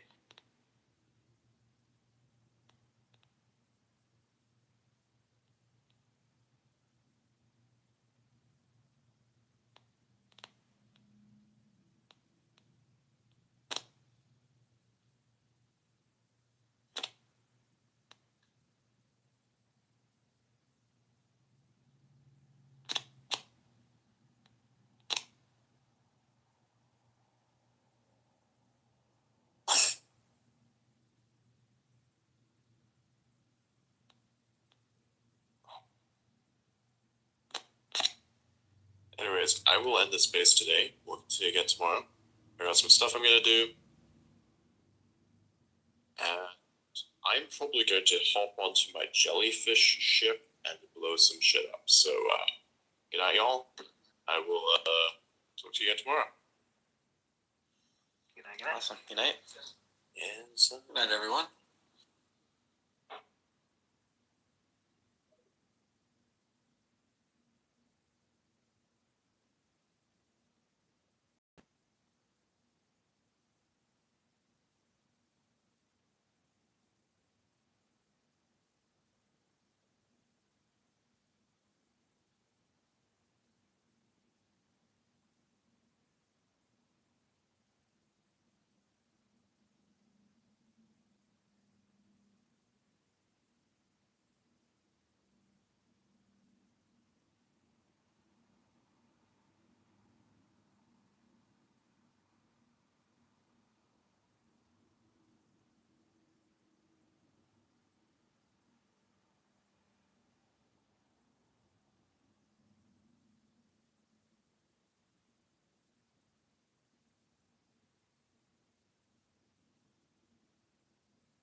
temperatures On for 3 to 8 degrees right now. Yeah. yeah, that's kind of average, right, for this time of year, boss? So Yeah. probably. Mm-hmm. You Yeah. guys are sea level, so. Yeah.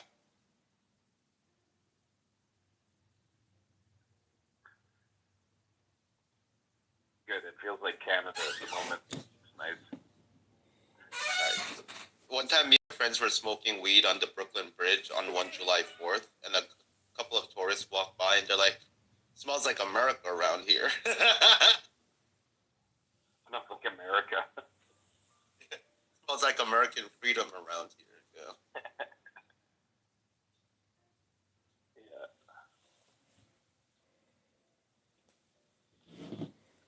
I don't know I was on the road all day. I don't know what the hell happened today. Is the ceasefire holding in the Middle East? Find out.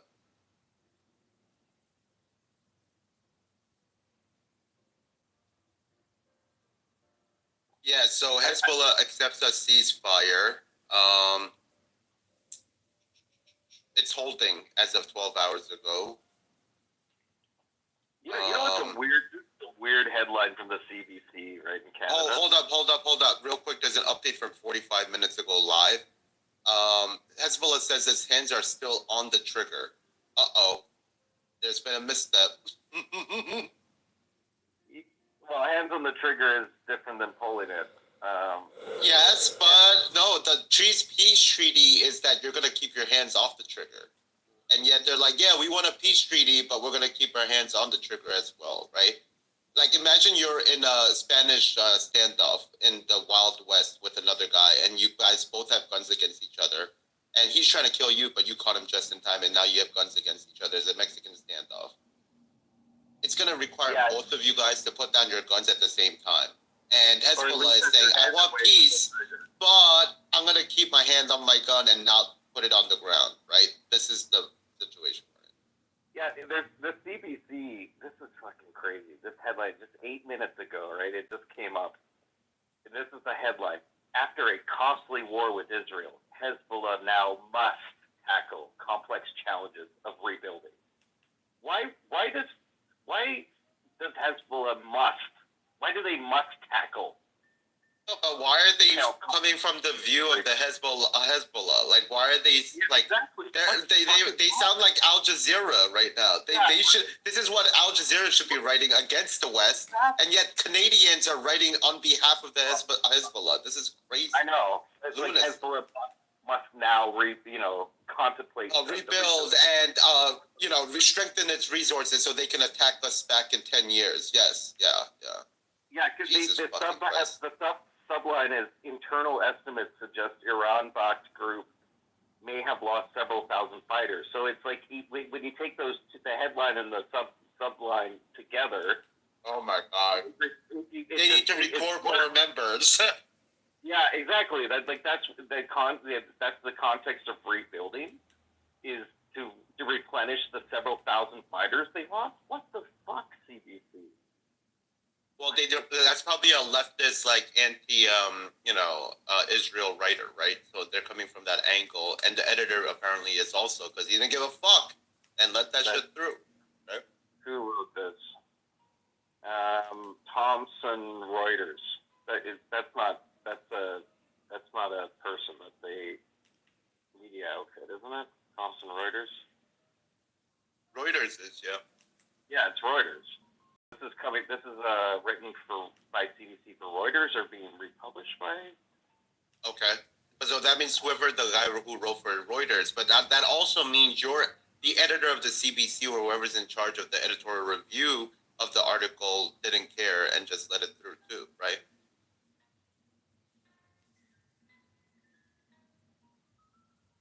I mean, I guess they could squirm out of it by saying, well, Israel's war was with Hezbollah and not Lebanon. But, like, why? Yeah, but shouldn't it be then Lebanon has to rebuild instead of Hezbollah? Like, if you're against Hezbollah and you think that they're a terrorist organization, you could make the argument, look, like Lebanon will have to try to figure out how to rebuild despite Hezbollah's, actions. But They're saying it that Hezbollah needs to rebuild and replenish its resources. For what reason do you want them to? Like what? The onset of the ceasefire leaves the Iran-backed militant group Hezbollah to manage pressing rebuilding challenges in Lebanon in the aftermath of its deadly war with Israel. With the bodies of its fighters strewn on the battlefield, Hezbollah must bury its dead and provide aid to its supporters who bore the brunt of Israel's offensive as the first steps on a long and costly road to recovery. I feel like I'm reading Mao's journal right now, but if he was a Middle Easterner. Like, what the fuck? It is Reuters. This is Reuters who wrote it. It's just a cancer of like, loving your enemies and like trying to understand them and being like, no, I understand where you're coming from. When your enemies are trying to kill your children, you shouldn't try to empathize or sympathize with them. It's just get rid of them. And liberals are incapable of doing this. Oh, pedophiles? We'll just release him 2 years later into the same town that the kid's in, Yeah, freedom, yeah. They're quoting Hassan Fadala, a senior Hezbollah politician, told Reuters the priority will be, quote, the people, and quote, to shelter them, to remove the rubble, to bid farewell to the martyrs, and in the next phase, to rebuild. When they're saying rebuild, what are they meaning? They're talking about rebuilding, the groundwork for terrorists. Correct. New martyrs. Yeah. Yes. What the fuck? They're like, yo, these Hezbollah's too weak. They need to invest in rebuilding, right? Like, whose side are you on right now, right? What's next? Are you gonna have them pointers? Are you gonna have rooters send over like a contractor to help them get through this hard process of rebuilding? Like, what is going on right now?